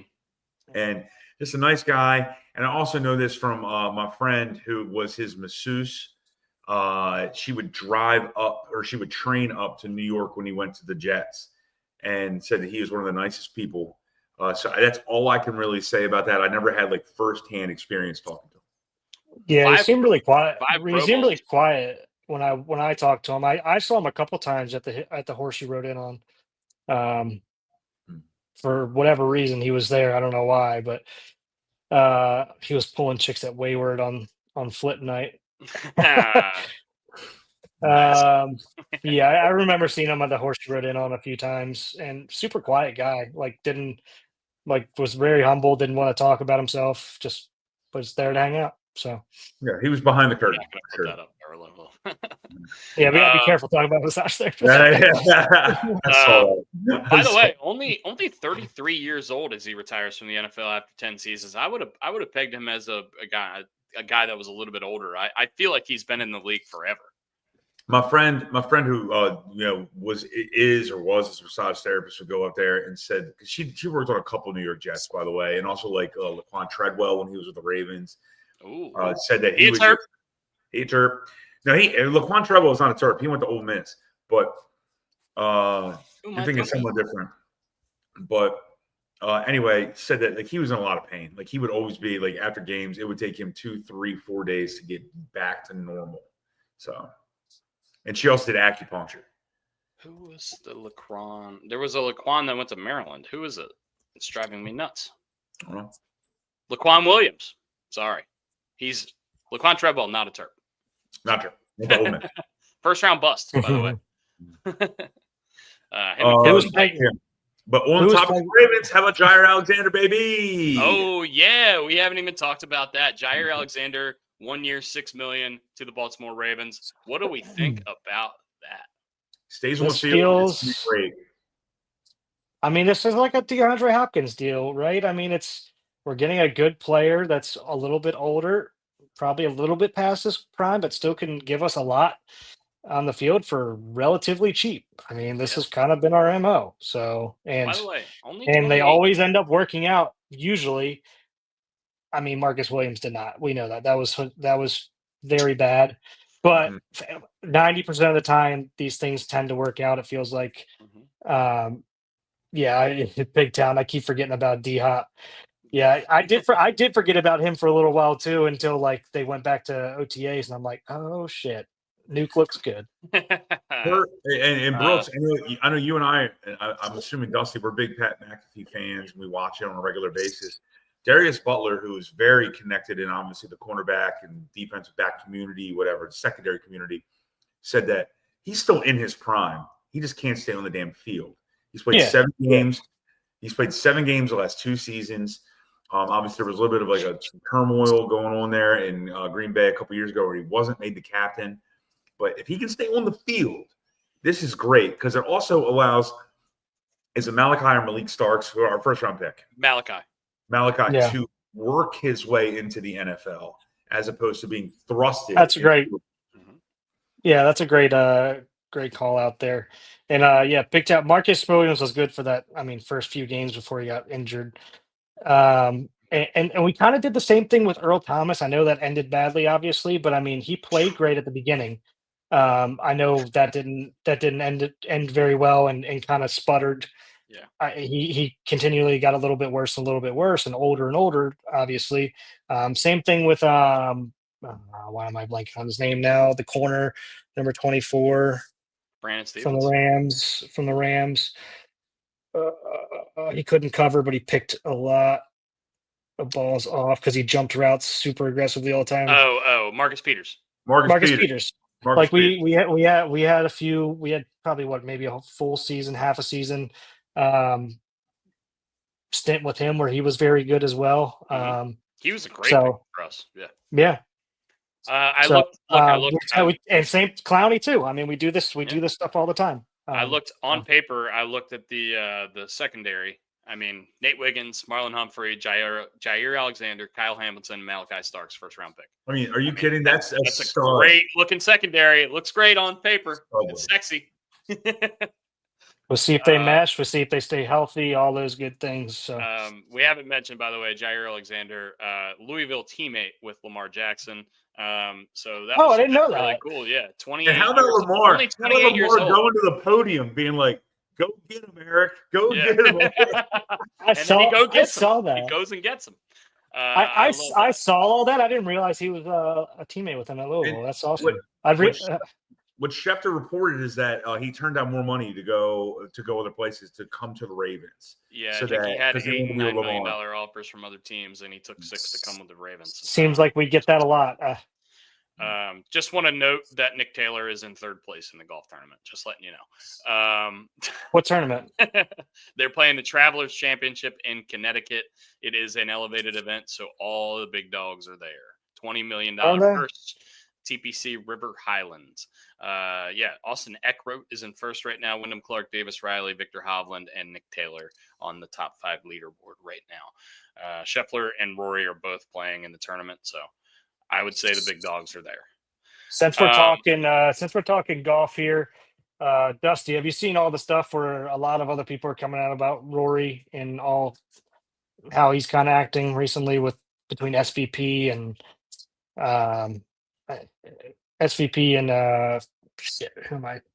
Riggs and everybody else is kind of dumbfounded about what's going on right now? Yeah, I've seen a lot of it, and honestly, I'm the Rory apologist of the podcast, and I know Brian likes Rory too. But I will say I don't think Rory's handled himself very well since the driver shit happened at Quill Hollow for the PGA Championship. I think he handled that poorly. I think he was really frustrated with the media about it, and I think he's trying to get back at the media, and I don't think it's a good look for Rory, and I don't like what he's doing. I haven't agreed with, number one, his play. Number 2, just the way he's conducted himself off the golf course. I think this is probably a low light for Rory. Is if we're looking into the future and looking back on his career, this is a really frustrating how he's handled the Masters fallout. Yeah, in that last interview, the high that he was at, and now like where he's at, it's so fucking frustrating because. I mean, let's call it what it is. The guy can be a little bit of a bitch sometimes, and right now it seems like he's just being a little bit of a bitch. Yeah, Talk about that interview that me and you were listening to this week, Dusty. The one where he was talking about like the driver and how he doesn't want to talk to the media and that kind of stuff. Oh, how he's pissed. He's like, there's some Irish interviewers there and some American interviewers there, and he basically said he goes, no, I'm not really I'm just pissed at some of you guys, and then basically said that he doesn't owe it to anybody. He can do whatever he wants. He doesn't have an obligation, all this different stuff. He's saying all the wrong things, basically. And again, I'm obviously I flip flop on Rory all the time. I am off of Rory right now, but he needs to be and should be the face of this, the face of this league. And it's really frustrating to see him handle this so badly. So he's basically done a heel turn. Yeah, I'll give you that. He's John Cena-ing. I just made John Cena a verb. But, obviously, I like Brooks feels about Rory. I feel about Aaron Rodgers. But I'm also a realist when it comes to these things. He's handling himself extremely poor. He could be the next Arnold Palmer of golf. Now, look, I don't want to get into his personal life, and I understand that he took on a lot of shit with the live stuff and being the face. I agree. Fucked up his personal life a little bit, be having to constantly be there. I'm not making excuses for the man, but damn it, getting in front of the media for 10 damn minutes does not take a lot, and just be nice and then fake it, for God's sakes. A lot of people do all the time. Fake it, get out, and then you're fine. You can be a dick behind closed doors. I mean, look, I respect him to a certain extent. I respect him for being authentic to what he believes, but also I don't think that what he believes at this point is the correct way to, handle things. So I'm frustrated with him. I'm frustrated with the way he's played since he won the Masters. Obviously, it took a lot out of him emotionally, and I think that we totally understand that. As a high performing athlete, an athlete at the caliber he is. But I just don't understand the whole fiasco since the Masters. I just do not get it. I think he's honestly bringing more negative media attention on himself than he needs to. And I think it's derailing the rest of what could have been a really special season. I mean, he won at Pebble, he won at the Players, he won at the Masters. That's how you start your year. That's as good a start of the year as you can ask for. And then he goes to Quail Hollow, a place he won 4 times, and completely shits the bed. He goes to the Canadian Open. He completely shits the bed. He played terribly at this U.S. Open and backdoored his way, Patrick Cantlay style, into a top 20, a classic Patrick Cantlay top 20, where he just completely terrible for the first 2 days. He's catching strays because that's the golfer he is. He comes to T19 and he has no chance of winning these tournaments, and he comes in T19, and we're supposed to believe that he's supposed to contend for major championships, and he just doesn't. And Rory is Patrick Cantlaying the rest of his season after he won at 3 of the meccas of golf: TPC Sawgrass, Pebble Beach, Augusta National, and just completely tanked the rest of the season. What the fuck is going on, Rory? I'm so pissed at him. I can tell you're very angry. Nick Taylor's in 3rd place, by the way. And you just made Patrick Cantlay a verb. We made people verbs. And I was listening to SVP talk about this, and he talked about him being like doing this full heel turn, and everybody's pumped about him winning the Masters. I was even pumped about him winning the Masters. Like I even said before the tournament, like everyone's like, you guys were like, you're probably not rooting for him. Like, no, I'm rooting for him. I want to like Rory, like, and I do at times, but he handles things the wrong way and pisses me off at times as well. But on top of that, like, he meets with Jack, goes over the course with him, helps him strategize this whole thing, and then decides not to play his tournament and doesn't call him, and obviously pisses off Jack and everything like that. And it's like, what are you doing, man? Like, this is what SVP was talking about. And apparently there's some other shit going on that he was like, I'm not going to bring it up. It's not my place to do any of that. So, Randy's in the same boat as you. It's so frustrating the way he's handled himself, but let's talk about a positive. Let's talk about JJ Spawn. We haven't gotten on here with you guys to talk about the fallout of the U.S. Open. How about JJ Spawn holing a 65-footer to finish under par at Oakmont? That was cool. And how did you think Oakmont played on TV? How hard the golf course was, how miserable those guys looked on the golf course. We can talk a little bit about Sam Burns and his collapse, and, Tyrrell Hatton and his antics on the, 15, 16, 17. Didn't think he handled himself, talking about guys not handling themselves the right way. Tyrrell Hatton is famously blown up on the golf course so many times, but the way he handled himself on the golf course in that last stretch was, I think, ridiculous. What did you think about the U.S. Open in general, and did you like the carnage? I do. I think everybody loves the carnage. And going back to Tiro Hatton, like you said, like I love watching Tiro Hatton blow up, but that was ridiculous. And also at some point, I just want to hear him stop bitching about the course and just play. Like I love seeing him blow up. It's funny as shit, but like in the interviews afterwards, blaming the course all the time is getting a little old. And then JJ Spawn. What a way to go out with a sick kid. Yeah. He went to like the drugstore to get her like some medicine because she was throwing up, and it's classic karma, baby. Classic dad move, baby. Also, shot a 40 on the front. Yeah, that stuff I do, and that's a good day for me. That's a bad day for JJ Spawn. Dude, what I love is how he took. What I love is he took that rain delay time to completely reset himself, and he even apparently, I don't know if it was his idea or his caddy's idea or maybe his swing coach's idea, change his entire outfit. Like you're restarting your day, basically. Mm-hmm. That's good. Yeah, I like that. I love what he said in the post game presser. Basically, he took the rain delay as a blessing, basically, right? And it fucked some people over. But I do want to say this. Who was it? Damn, the guy that was in the lead for a while, Sam Burns. Look, that unplayable, or that was maybe should have been. That was bullshit. That standing water, that was a mistake by both rules officials. That was a mistake. I mean, you could see on those practice swings, he was just. I mean, it was like he needed mud flaps in order to hit that ball. Yeah. So it was bad. Man. Like, and that derailed him. If you guys aren't familiar with what we're talking about, sorry, Brooks, before you make your point. If you're not familiar with what we're talking about, Sam Burns, there's a famous video or a viral video on Twitter that's going around of Sam Burns. He's asking for relief. He's in the middle of the fairway, and you can see the reporter took a video of him stepping on the ground at like where it was. And after there was a rain delay at Oakmont. I'm sorry, I'm going multiple rain delays. Yeah. Multiple rain over the delays. Weekends. There was Randy, I agree with you. That's a shame. There was standing water on a lot of the fairways, and the guys were taking relief from it, as you should. If you hit the ball in the middle of the fairway, you should have a perfect lie. And Sam Burns asked two rules officials to come over.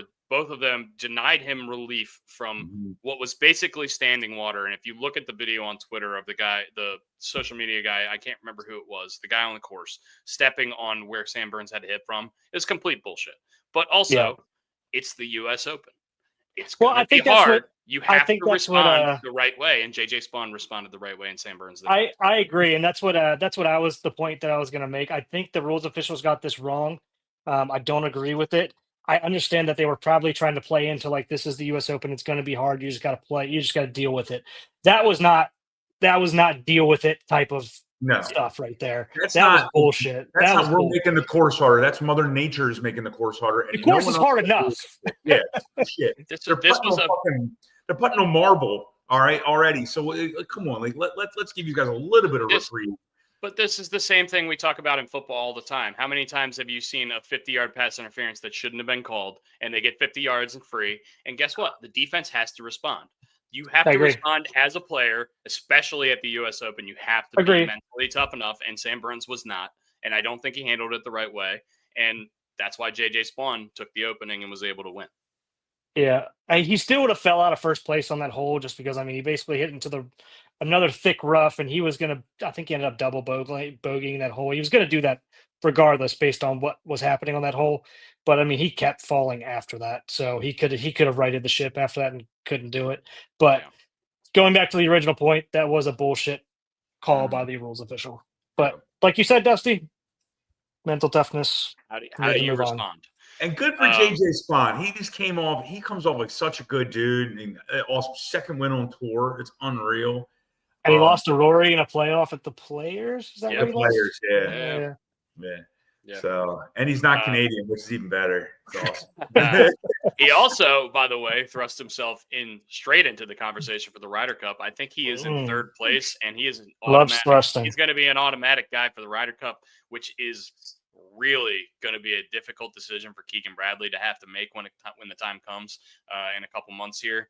I'm super worried about this year's Ryder Cup. We're playing at Bethpage Black, which is the home course. It's in New York for the Americans, but this Euro team is fucking loaded. Loaded. And it's going to be really, really tough for the Americans this go around. And Ryder Cup weekend is just appointment television. It's going to be fucking fun. It's appointment television. But I want to go back to the course real quick. It's one of the few courses where the story is the course. It's not the tournament. Mm-hmm. It's not the players. It is the course. Mm-hmm. It's Augusta. It is Lambeau Field. It's name those like those famous venues, the Rose Bowl. Like it's about Oakmont, and I've played Oakmont when I was in college. My attorney brother's father's a big time attorney, and let's just say it didn't go well. I intentionally threw a ball into the church pew bunker just to hit it out. I think it's number 4 or 3, something like that. Yeah. But either way, the story was the course. That is without a doubt the story of the week, and I love every single second of it. Yeah, it was awesome. It played well on television for a course that has no trees or water. It completely kicked the ass of all of the best golfers in the world. Nobody finished even par, let alone under par, except for JJ Spawn for the week. I mean, just ridiculously hard conditions. And it was awesome. The undulation of that course cannot be, because I've walked it. Yeah. Like on TV, it does not do it justice. It is a lot of hills. It's a lot of weird shit. There was a club pro that played it the Monday after. So Sunday it finished, obviously. The Monday after, there's a club pro. He's a plus 0.5 handicap, so he's a scratch golfer. Like as scratch of a scratch golfer as you can get. This guy's shooting 70, 72 everywhere he goes. He shot a 93, 23 over on Oakmont on Monday. That is bananas. Just bananas. He played from the tips. Yeah. When I played, I did not play from the tips. I was excavating that course. I mean, I was basically you were spelunking. Yeah. Those poor worms never stood a chance. I don't know if I could shoot a double-digit number from the ladies' tees there. Seriously, I don't think it could. It was completely brutal, and once again, it showed up and it showed out. Scotty Scheffler had a ho-hum top 10, played terrible golf by his standards, and still finished in the top 10. That's how. I mean, he was still in it on the last. I mean, I still thought he had a chance on the last day, and he was 8 back. Yeah. I mean, it's ridiculous. He was like 800. He was 8-1 to win the tournament. He was 8 shots back. Like ridiculous. That's unreal. We didn't talk about Bobby Mack, by the way. Robert McIntyre going out and having just an unbelievable Sunday, making 10, 15 footers for par, the whole back 9. Really just had a really gutsy showing for a guy that I really respect. Robert McIntyre has had a great year last year, winning the Canadian with his dad on the bag, winning the Scottish Open in his home country, and competing in the Open Championship last year, and had an unbelievable showing. And honestly, there was a moment when we were sitting on the couch watching on Sunday. I said, he's +1. He's in the clubhouse. He's going to win. Like, this course is just eating these guys for breakfast. And then JJ Spawn put it to 20 feet with his driver on 17. And that was it. He called game. So awesome. And what a great call by Jim Nance, by the way. Yeah. 2+ for the win. How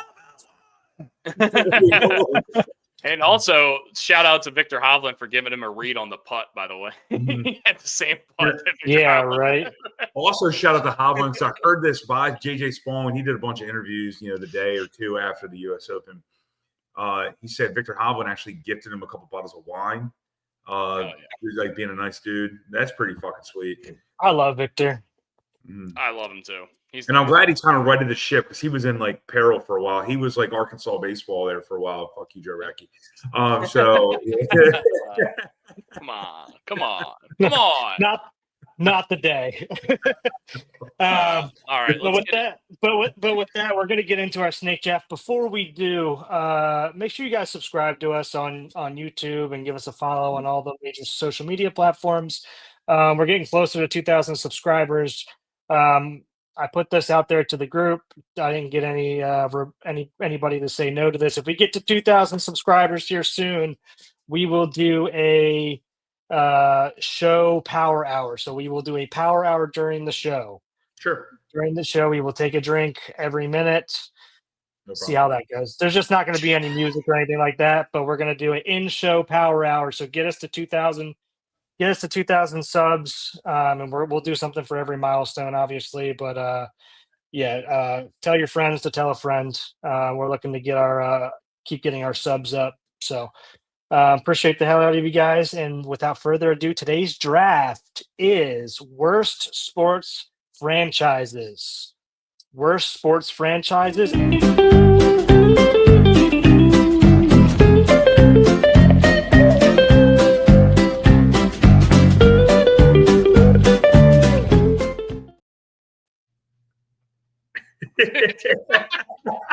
And your boy's off the schneid. I am off the schneid by a lot. It also, I'm getting text messages. It seems like we might be live at Pig and Rooster right now as well on TV. Yeah. Oh no. I'm getting text. I'm getting text from franchises to pick here. So. The hog and the cock. Hog. Huge hog, small cock. So Brooks, you get to go whatever pick you want. Which pick would you like? I am going to go first because I think there is a standout for this one. Okay. Go ahead. Actually, who came in second? Let me tell you guys. Idiot. I am unaware. It is Dusty. Okay, I will go third. I think the TRL gotcha a lot of picks. TRL got me some sympathy points. Yeah, I think Pogs won it for me. Really. Yes. Yeah, I think so. Steve Papadopoulos is still pissed about TRL being.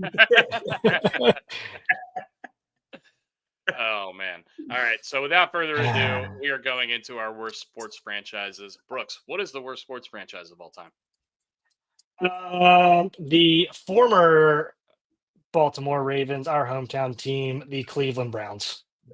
The Brownies have got to be the worst sports franchise. The former Baltimore Ravens is not how I've ever heard the Cleveland Browns introduced in my life. Well, I try to give them. I mean, they don't get much. At least they can say like, "Hey, we moved and we won a couple Super Bowls where they moved to." So. They have a cartoon character named after them, though. Their fucking mascot's an elf. All right, the Brownies, Brownie the elf. But yeah, it's got to be them. I just don't think I've thought. I mean, obviously, there's a ton of bad franchises out there. I can't think of one that's worse. So. All right. Well, given the second pick is my option, I'm going to go with the cheapest owner in Major League Baseball, the Pittsburgh Pirates. Wow. Yeah, I got to agree with that. Pittsburgh Pirates. Yeah. Good complete disaster. I feel really bad. Since Bob Nutting has bought the team, they've been a travesty. His name is Nutting. Nutting. We're gonna move on. Dusty, third pick. I thought you had something good coming up there. Oh man, he picks the fighting Freddie Sanchez as his number 2 pick. That's why we didn't name you Nuttamaker. That's why Dad didn't name you Nuttamaker. God knows it. Oh man. I'm going to take the Detroit Lions. I know they've been good in the NFL as of recently, but just a complete disaster of a franchise historically. It doesn't seem like it's getting any better. After that, I will take the formerly Cleveland Indians. I will take the Cleveland Guardians. Once again, that World Series against the Cubs was historic for many reasons, and just an amazing Game 7 of a World Series. The Rajay Davis home run, I will still inject that into my veins. That video of that team just going crazy. But what a historically terrible franchise they've been. I told you that I feel story. bad for Cleveland Guardians fans, man. A guy at Lighthouse started playing the Cubs win song, whatever the W song. Go Cubs go. And then Go Cubs go. And then Rajay Davis hit the home run, and he went and sat out, and he was a Cubs fan. He sat out in his car and watched the end of the game because he thought he ruined it. But all I can think of when I think of the Cleveland Indians is some of these players are dead. Why are you guys so racist with your Indians talk? They're the Guardians. Whatever you say, Chief Wahoo. They had to rename them for a reason. Yeah. I don't understand why some teams have to rename and some teams just don't, and nobody cares. I think it has to do with how much you pay homage to the Indian tribe. So like the Blackhawks, it's probably my favorite logo in sports, and they pay homage to the Blackhawk tribe. So and the Seminoles did the same thing, to the point that the Seminole tribe came out and said to keep the Seminoles. How about that? Okay. That being said, we can go down a rabbit hole there. I'm going to go with an NFL team, and there are two that really stand out big time other than the Browns. And I'm going to go with the Cincinnati Bengals. I'm going to go cheap people here, and I'm going Cincinnati Bengals. And they already have their own problems right now with their defensive ends. Yeah, their first-round pick might enter the 2026 draft. He might go play in the CFL next year and then go back into the draft. He's going to go play for the Toronto Argonauts. Oh, man. All right. Boy, oh, boy. Racism on Juneteenth. Yeah, sorry about that, Joe. All right. I got two picks here. I think I'm going NFL back-to-back. I think, you know what? I got to mix it up. No, my first one was I'll do one NFL.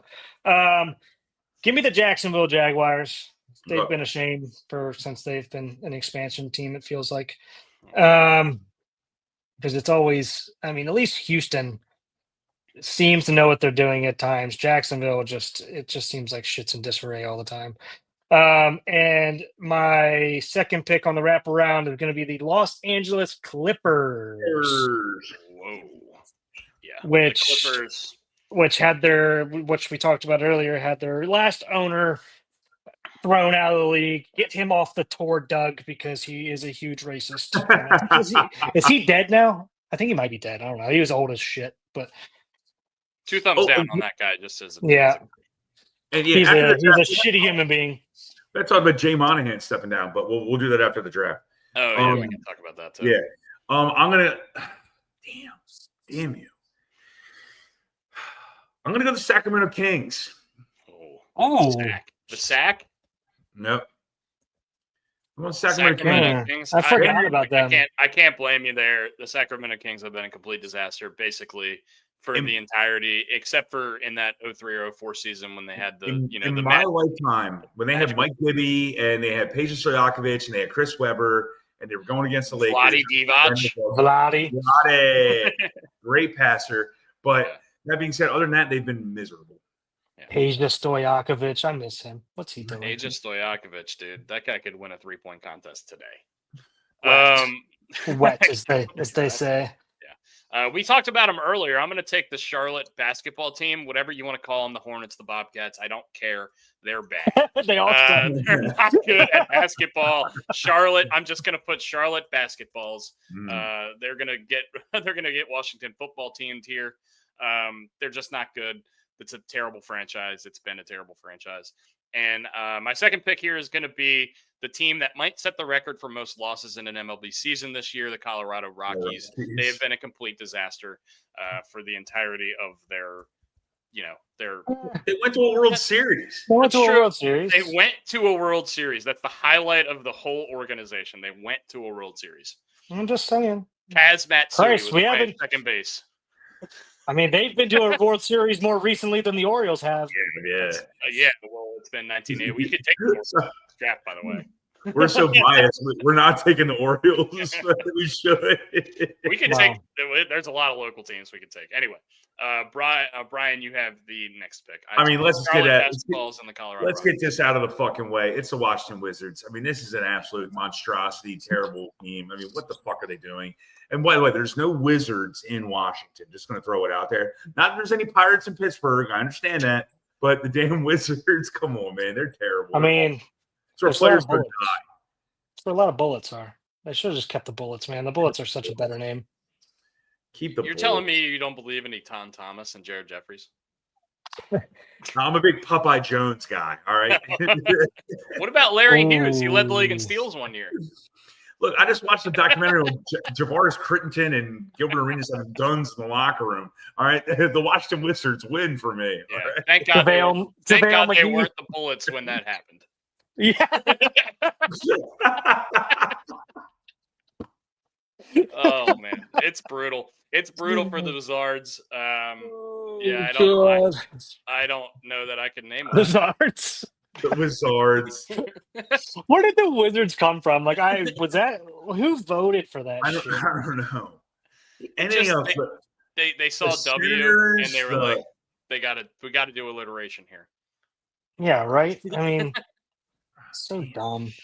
Oh man! All right, we got two to finish off here, Brooks. What do you got here for us? I am going to go with. Although they have won a Super Bowl, they have historically been one of the not the laughing stock, but one of the laughing stocks of the league and one of the major markets, the New York Jets. God damn it! God, they stink. I can't believe nobody took them. That was the best player on the board. Best player on the board. Yeah. Best BPA. Best player available. Yeah. And I'm kind of stumped on this last one a little bit. I'm in between a few of them, and I got to get a baseball team in here. Let me go with the team that has, I think they have the longest losing streak, but the longest time without a World Series. The San Diego Padres, even though they are good, they have been good up and down for decades. They just can't seem to figure it out. And actually win a World Series. So give me them, even though I didn't know another way to go. I could have went with the A's here. I shouldn't be talking out loud. Never mind. You want to talk out loud? Come on, man. All right, so he takes the San Diego Padres with his last pick. Brian, who are you going to take with your last pick? Well, there it is. I'm taking the Triple A's. I'm taking the Sacramento A's. They stole my thunder on that. Where do you want them? Do you want them in Oakland or do you want them in Sacramento? I want the Oakland A's. I want Oakland Coliseum where a sloth's coming through the media box or whatever the hell it is. It was a possum. A possum came out of one of the radio suites while they were live on radio. So yeah, I'm taking that. Oh man, who am I going to take with my last pick here? That is the burning question, I guess. I'm thinking about. I can think out loud here because you guys don't have picks. There's some hockey teams out there too. There's some hockey. I'm thinking about the Buffalo Sabres. I'm thinking about the Kansas City Royals. Although they have been to a World Series and won a World Series relatively. And they swept us the last 2 times that we played them. By the way, well, yeah, I can't get on board with that one. There's also another hockey team up in. Yeah, you could also take the San Diego Chargers. When have they won anything? They haven't won a goddamn thing. And honestly, I'm just going to take them. The San Diego Chargers, fighting Phil Rivers, our dad's going to be so pissed. Man. Go blue. Go blue. I'm not taking the Los Angeles Chargers, by the way. I'm taking the San Diego Chargers. So he's probably going to agree with it. Yeah, so. They haven't won. They've never won a championship as long as they've been a franchise. As far as Glenn's going to kill us. He's going to. He's probably going to agree with it. It was Buffalo Sabres, it was Chicago White Sox, or it was San Diego Chargers. And I took the San Diego Chargers. Vancouver Canucks. The Canucks. Yeah. I can't believe no one took the Carolina Panthers. Because they're the Thurs. Yeah. I just think of Riverboat Ron losing that Super Bowl. Yeah. Minnesota Timberwolves, the Arizona Cardinals. I saw Laura post in there, which would have been a good one too. Yeah. The Miami Marlins. I have a hard time. No one took the Fighting Laurens, the Tampa Bay Rays. Whoa! Somehow they always figure out a way to beat decent, but obviously they haven't won shit either. But they make something out of nothing all the time. Oh, the U.S. men's soccer team. That would have been. I don't think that would have been. Those are bad. Those are bad teams. I don't think that would have been acceptable because it's not a franchise, but I guess it is. I don't know. That would have been tough. Going back to the Miami Marlins, by the way, the Miami Marlins have never won a division title in the history of the franchise. They won the World Series in 2003. They've won the World Series twice. Yeah, in 99 and 2003? 97 and 2003. Yeah, they won in between the Yankees there somewhere. Yeah. But they haven't never won the division. Not once. Not a once. They had Christian Yelich, Marcelo Ozuna, and Giancarlo Stanton in the same outfield, and the catcher was JT Realmuto, and they traded them all. They traded them all. Remember Josh Johnson? Yeah. Number 55. He was Josh Johnson. Josh Beckett. Josh Beckett. Paul LaDuca. No, Josh Johnson too. You remember? No, Josh Johnson was great. Yeah. No, I remember. Yeah. Well, they also had Josh. Beckett and AJ Burnett were. When you think of the Marlins, Florida Marlins, who's the first person that comes to mind when I say Miami Marlins or Florida Marlins? Miami Marlins or Florida Marlins? When I say Florida Marlins, it's Dontrelle Willis. When I say Miami Marlins, it's Stanton. First, when you say Florida Marlins, first one was Gary Sheffield. Wow. Jeff Conine. Ooh. Mr. Marlin. Jeff Conine. Tasty, baby. Woo! Mike Lowell? Mike Lowell, man. Cuban boy. Cliff Floyd. Oh, yeah, Cliff Floyd's a great one. That's a great one. Mm-hmm. Pierre. Charles Johnson. He was a catcher. He was a stud catcher. What about Hanram? Oh, yeah. Hanram was so good. God, that guy was so good. Damn. Oh, man. U.S. men's soccer is crushed. That's killer. U.S. men's soccer is so good. When Taylor was Luis Castillo, I think Luis Castillo was. Can we take Tommy Fleetwood as a sports organization? Just can't win. Guy just can't win. He can't win. When Taylor forever the bridesmaid on U.S. soccer goes, what are we doing? We lost to a country that has the population of Corpus Christi, Texas. We could have also said the Seattle Mariners, but they still do have the record for most wins in a season. So I couldn't do that. I want to keep Barletta as a friend. I don't want to hurt him too much. All right, let's do some Miami Marlins. Well, we already did Florida Marlins, but what about the Miami Marlins? Who's the first one that comes to mind? Giancarlo Stanley. Yeah, and I remember it was Mike Stanton. Yeah, D. Gordon for me. Ooh, D. Strange. When he hit that home run after Fernandez passed away, that's what I always think of for some reason. Yeah. Man, how emotional was that? That was unbelievable. One of the greatest moments in the history of baseball, in my without opinion. a doubt. Yeah. All right, let's get into some call-ins. We got to talk to Joe. And also before we do call-ins, Jay Monahan retiring from the PGA Tour. It's about time. We've talked about it before. I don't want to go down a rabbit hole or shit we've talked about prior because that just wastes everyone's time, including ours. But good riddance. I wish it was happening at the end of 2025 instead of the end of 2026. I don't know who the gentleman is taking over. Figure it the fuck out. Get this shit back on track, please.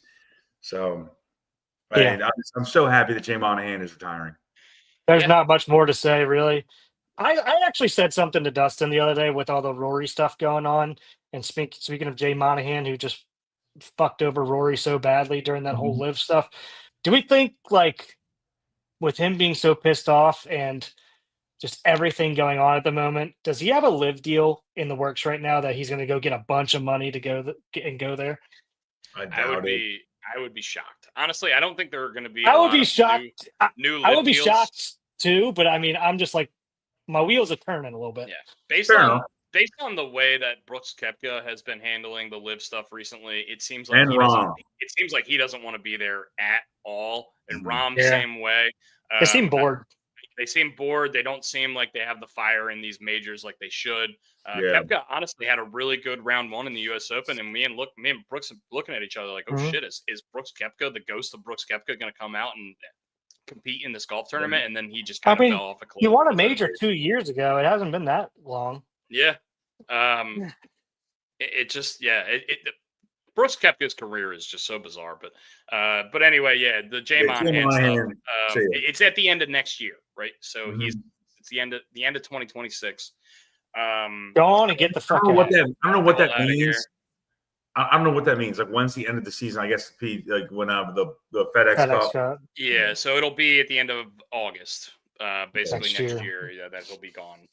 Just a really forced retirement. Yeah, it seems like the players don't love him. It seems like he can't get anything done behind the scenes. There was a PGA live deal that was basically kind of announced like a year and a half ago that we still are just treading water on.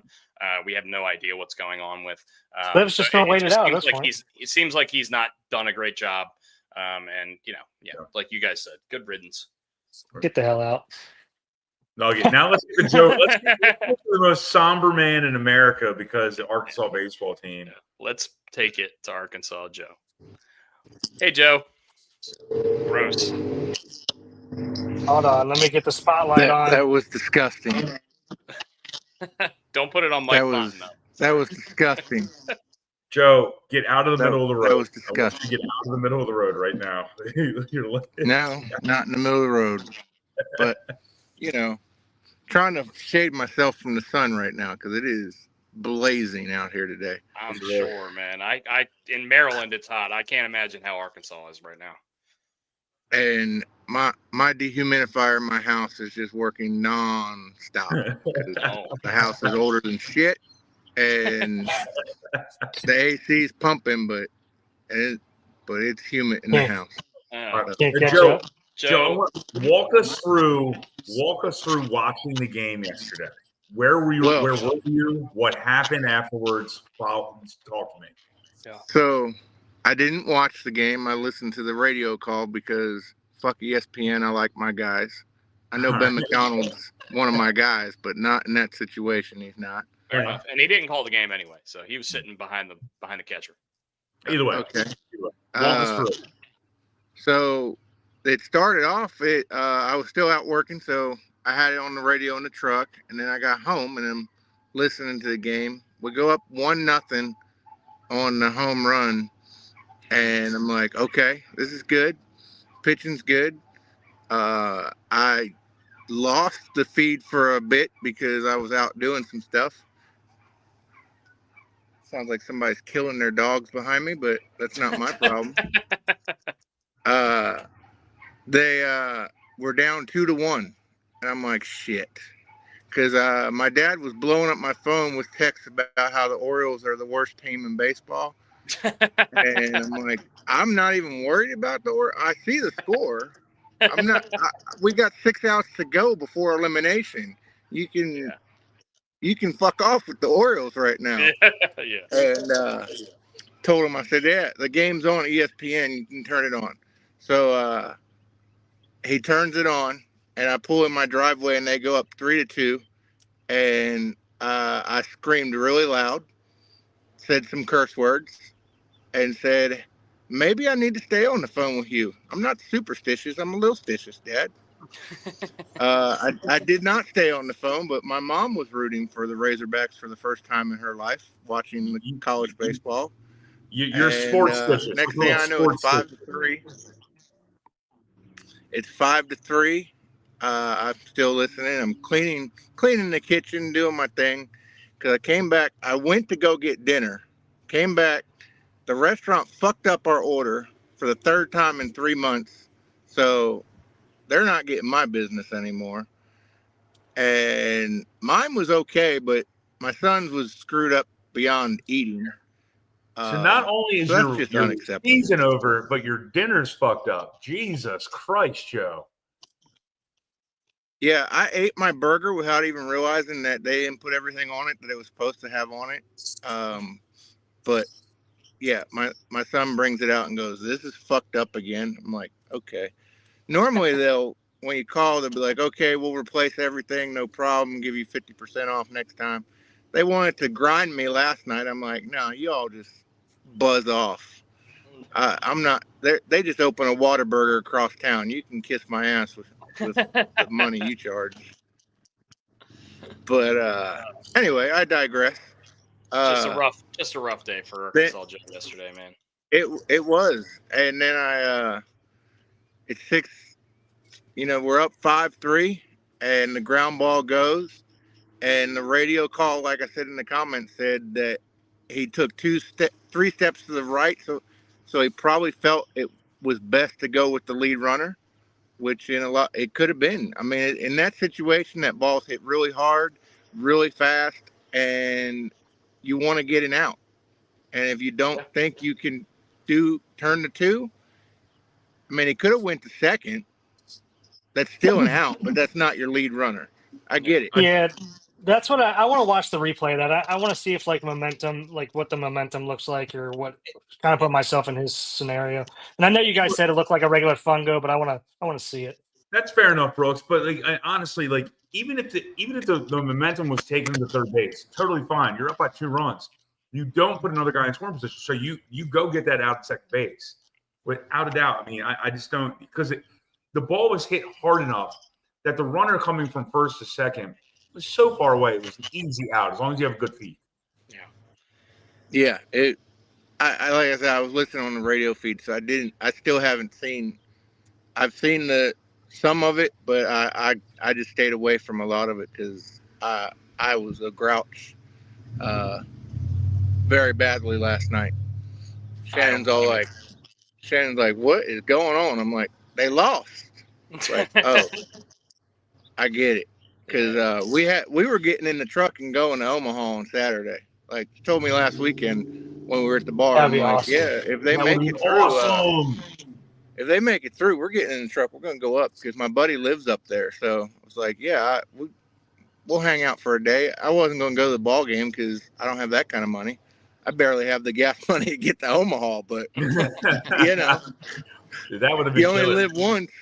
Yeah. And like you take me to a concert on Friday and then we can chill out on Saturday. I'm like, okay, cool. Yeah. That's all I gotta do. But they lost. So, all right. So after the game, sucked. what occurred? The ground ball. What happened? I couldn't believe it. I couldn't believe that. And then I hear the call about the Chuck dropping the ball.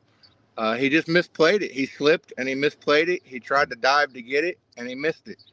He didn't need to dive to get it, but because they were up by 2, so the one run doesn't hurt you. But he tripped and fell. It's called a spade. He tripped and fell. Yeah. Yeah. And hit him in the shoulder. And he was crying after the game. I mean, there's no crying in baseball, dude. Shit happens. I have cried in baseball. I hate to say that, but I don't understand pitching to the guy who hit the game-winning single. I don't understand that because given how well of a hitter that gentleman is, you don't throw to that guy, and then you can match up if you need to. We lost Joe, but we lost Joe. But you don't pitch to that guy. That guy was hitting 3-something and change. Hello, we back. You sound like you're in an airplane. Are we back? Are we back? We're back, but the audio's bad, Joe. Okay. Well, I'm going to go in a second. You're good. But quick fact. The cheese dip was discovered in Arkansas, and so are cheese dogs. Whoa! All right. I mean, that might be the best fact you've ever given. Yeah. So nobody learned how to melt cheese until somebody in Arkansas put it over a fire. Apparently not. Apparently, people in Wisconsin stink at making melted cheese. They just do curds. All right, Joe. I had cheese curds last night. Joe, we're gonna let you go because you're cutting out. But we really appreciate you, Joe. We're really sorry about the transpirings that happened yesterday in the College World Series. It was just rough. I feel bad. I feel bad for him, dude. I feel bad for him. But we're gonna add our newest caller in to the stage, Laura. What's going on? Laura! Rays Insider. The Rays Insider. Not quite an insider, but yeah. Hey, you got more up to date knowledge than we do. So without a doubt, are you on the roof? Are you on the roof of Tropicana right now? No, but I'll be there on Saturday. Yeah, so it's just living here in Tampa, and I split my time between Tampa and Fort Myers because my daughter goes to school down in Fort Myers. So just living here, you kind of know what the goings-ons are. And do you all want to hear the story? Or Sure. Yeah. So, obviously, where the stadium is located, if you've ever seen it there in St. Pete, it's basically kind of at the end of the peninsula there. And it's really not close to anything. And it's not even really close to any other really neighborhoods. It's really just, there's just water kind of around it, really. So it's not close to where most of the people in the area live. And it's not close to where a lot of the families live. So you're talking, like I said, a 45-hour drive just to get to a ball game. And the way the traffic is, you have to basically cross a bridge from Tampa to get over to St. Pete. And it's just horrible. So people just don't go. But the TV ratings are great. I mean, people here in the area love the team, but it's just getting to the stadium. And it's a shitty stadium. Call a spade a spade. So it's like, why are you gonna? Okay. Again, I actually worked for the team in corporate partnerships for a couple of years, so I like the Trop. I like the rats. I like the bats. I mean, it's what makes it a home. That's intriguing, Laura, because I never heard that the ratings were great, but that no one would actually go to the games. It makes sense. Locally, it makes sense. Absolutely, but it is because we can't get to the stadium. I mean, if you get off work at 5 or 6 o'clock, and like I said, it's gonna, you got to go, you got to pick up your kids, and then try to get to the stadium. It's not close. Yeah, it's it's just not. You'd rather just pick up the kids, grab, Wingstop on the way home, and go home and watch the game.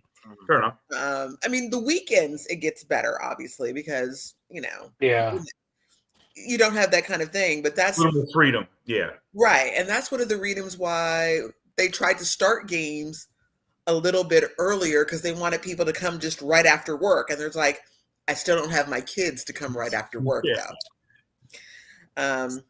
So at one point the ownership was trying to move the team over to Tampa, where a lot of the people live.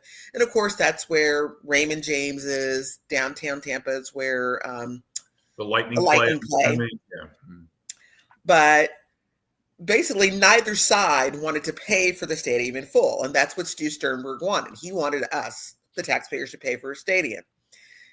We finally got it down to where St. Pete and Pinellas County would say, look, we'll go halvesies with you. And that was the agreement they hammered out last summer, was we'll go halvesies with you. But if there's any overages, Tampa Bay Rays and Stu Sternberg were responsible for the overages. And then the hurricane hit. So now there's definitely going to be overages, and the Rays wanted to renegotiate. And the city and the county were like, no, we're not doing that. You have until March. Stop it, dog. You have till March to agree to do this. You have till March 31st. March 15th, Stu Sternberg said, we're not building a stadium. City said, F you, get a new owner. Yeah. And now they're looking to sell, right? Correct. And now they're looking to sell. Yeah. And it is Rob Manfred's intent, desire, and everything else. So I don't know what this guy in Jacksonville thinks he's going to do. But Rob Manfred is saying that the team is staying in this area. Okay. So he's got to figure out what he's going to do as far as getting a stadium deal done with either Tampa or St. Pete, Hillsborough County, Pinellas County.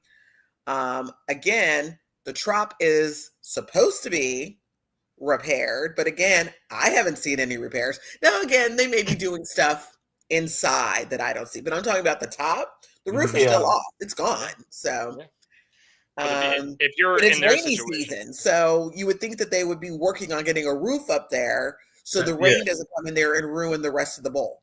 If you're in that situation as an owner, and you don't know if you're going to be owning the team next year, let alone next week, whatever, would you put in money to try to repair the Trop, especially if you don't know if that's where you're going to be playing baseball next year? I don't know. So no, and I don't blame him for that. I mean, again, it's the city's responsibility to do the stadium, and I don't have a big issue with that. And like I said, there may be things going on the inside that I don't see. Yeah.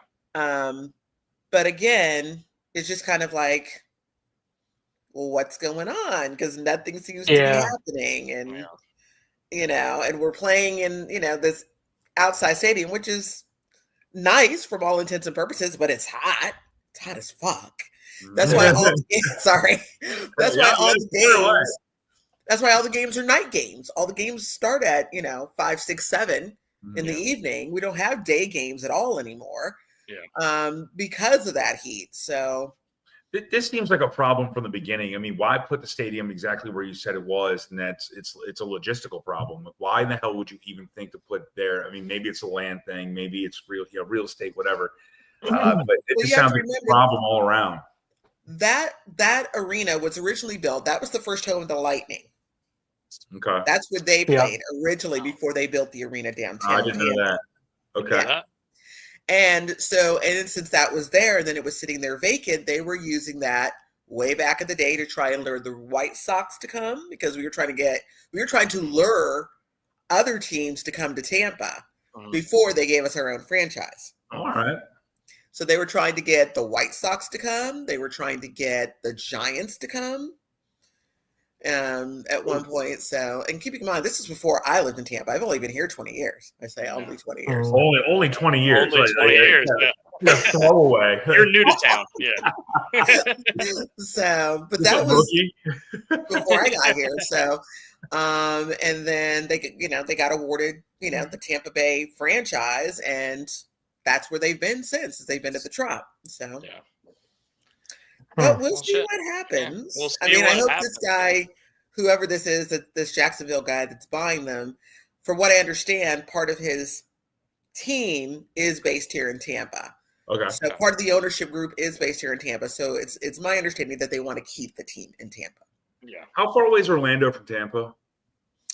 About 90 minutes. Okay. With no traffic on I-4. And I-4, I mean, they call it the war on I-4 for a reason. So fair enough. Would that be a feasible location? I mean, I'm bad with Florida geography, so pardon me. Again, it's where are they going to put it?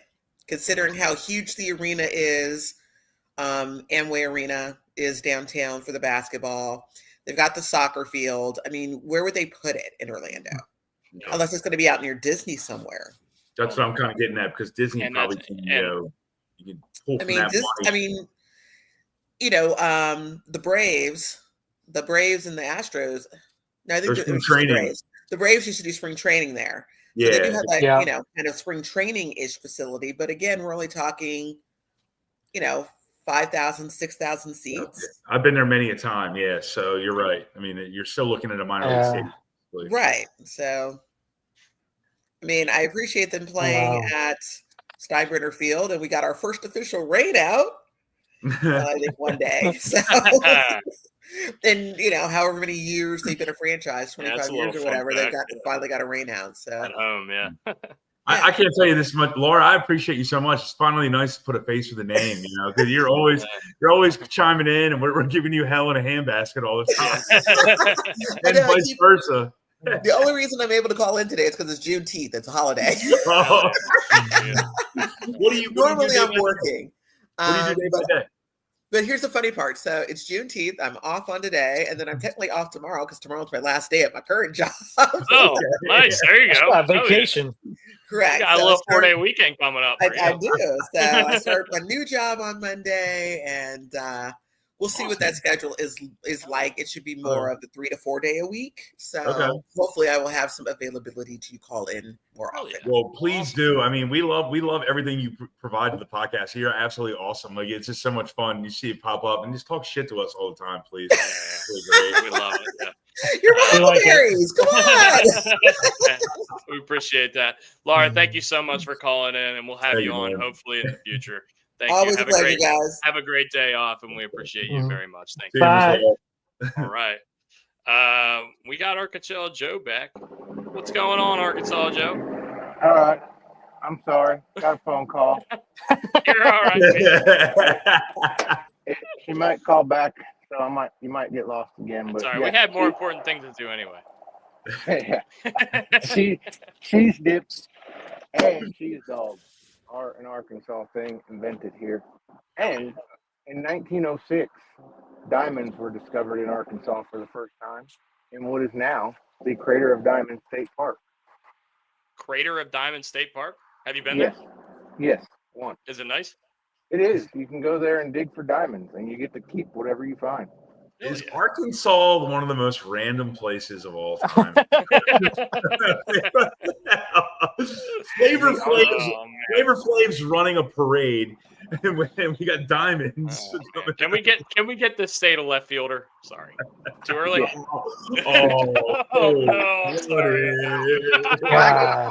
Flag on the play. Yeah. That played on so many different levels. Oh man. All right, Joe. I mean, I feel like I've learned so much more about Arkansas in the past couple months than I thought I ever would. I know more about Arkansas than I know about Maryland. Well, a couple of my friends have moved there over the past year, and then with Joe, and I'm like, what the hell? Oh Right. man! Apparently, the Capitol building is built on what used to be the first state prison too, and they found a body when they built the Capitol building. This is off the rails. That was an interesting thing I found out today. All right, Joe, we have been going for 2 hours and 15 minutes. We love you very much. Thank you for calling in. We are going to finish up the pod now. Yeah. You have a great day. And, Go Coastal. Yeah, don't drink any Monster. Drink some Red Bull. No. I got a Monster over here to my right if you want it. I got Scotty's. I got Scotty's in my badge here, and Jesus Murphy. He's got Scotty in his badge. All right, we're done, guys. Have a great day. We're gonna end the podcast now. Outros are interesting and weird. We love you. Thank you very much for love you guys very much. Hopping in, and thank you. Special shout out to Joe Radke. This podcast has absolutely taken so many turns in out of right field. No, out of every field. It's every podcast. Guys, thank you very much for listening. We will be back next Tuesday. Tell a friend to tell a friend. We're trying to get to 2,000 so we can do a power hour. Thank you to Laura. Thank you to Joe. Good luck. Go Chanticleers. Yeah. Go Ryan the Riot Terrio. I like Mike Devereaux. Mike Devereaux. It's the most random baseball player I could think of. Besides Mike Devereaux? Besides Mike Fontenot. No, yeah. Jeff Rebelo. Anyway, guys, thank you once again for joining. We appreciate y'all. We appreciate you, Joe. We appreciate you, Laura. Thank you guys for calling in. Thank you to British Raven, too. British Raven filling in. Raven, thank you for filling in last week. Thank you to Pigtown for always being active in our chat, and we love you, Pigtown. And go follow Pigtown. He's also looking for 1,000 subscribers, and maybe just reached it. I think he just got it. Shout out to Paul Rossman. Ahoy. Ahoy! Yeah. That's how we should sign off. Ahoy! Ahoy. Yeah. And guys, we will see you on Tuesday.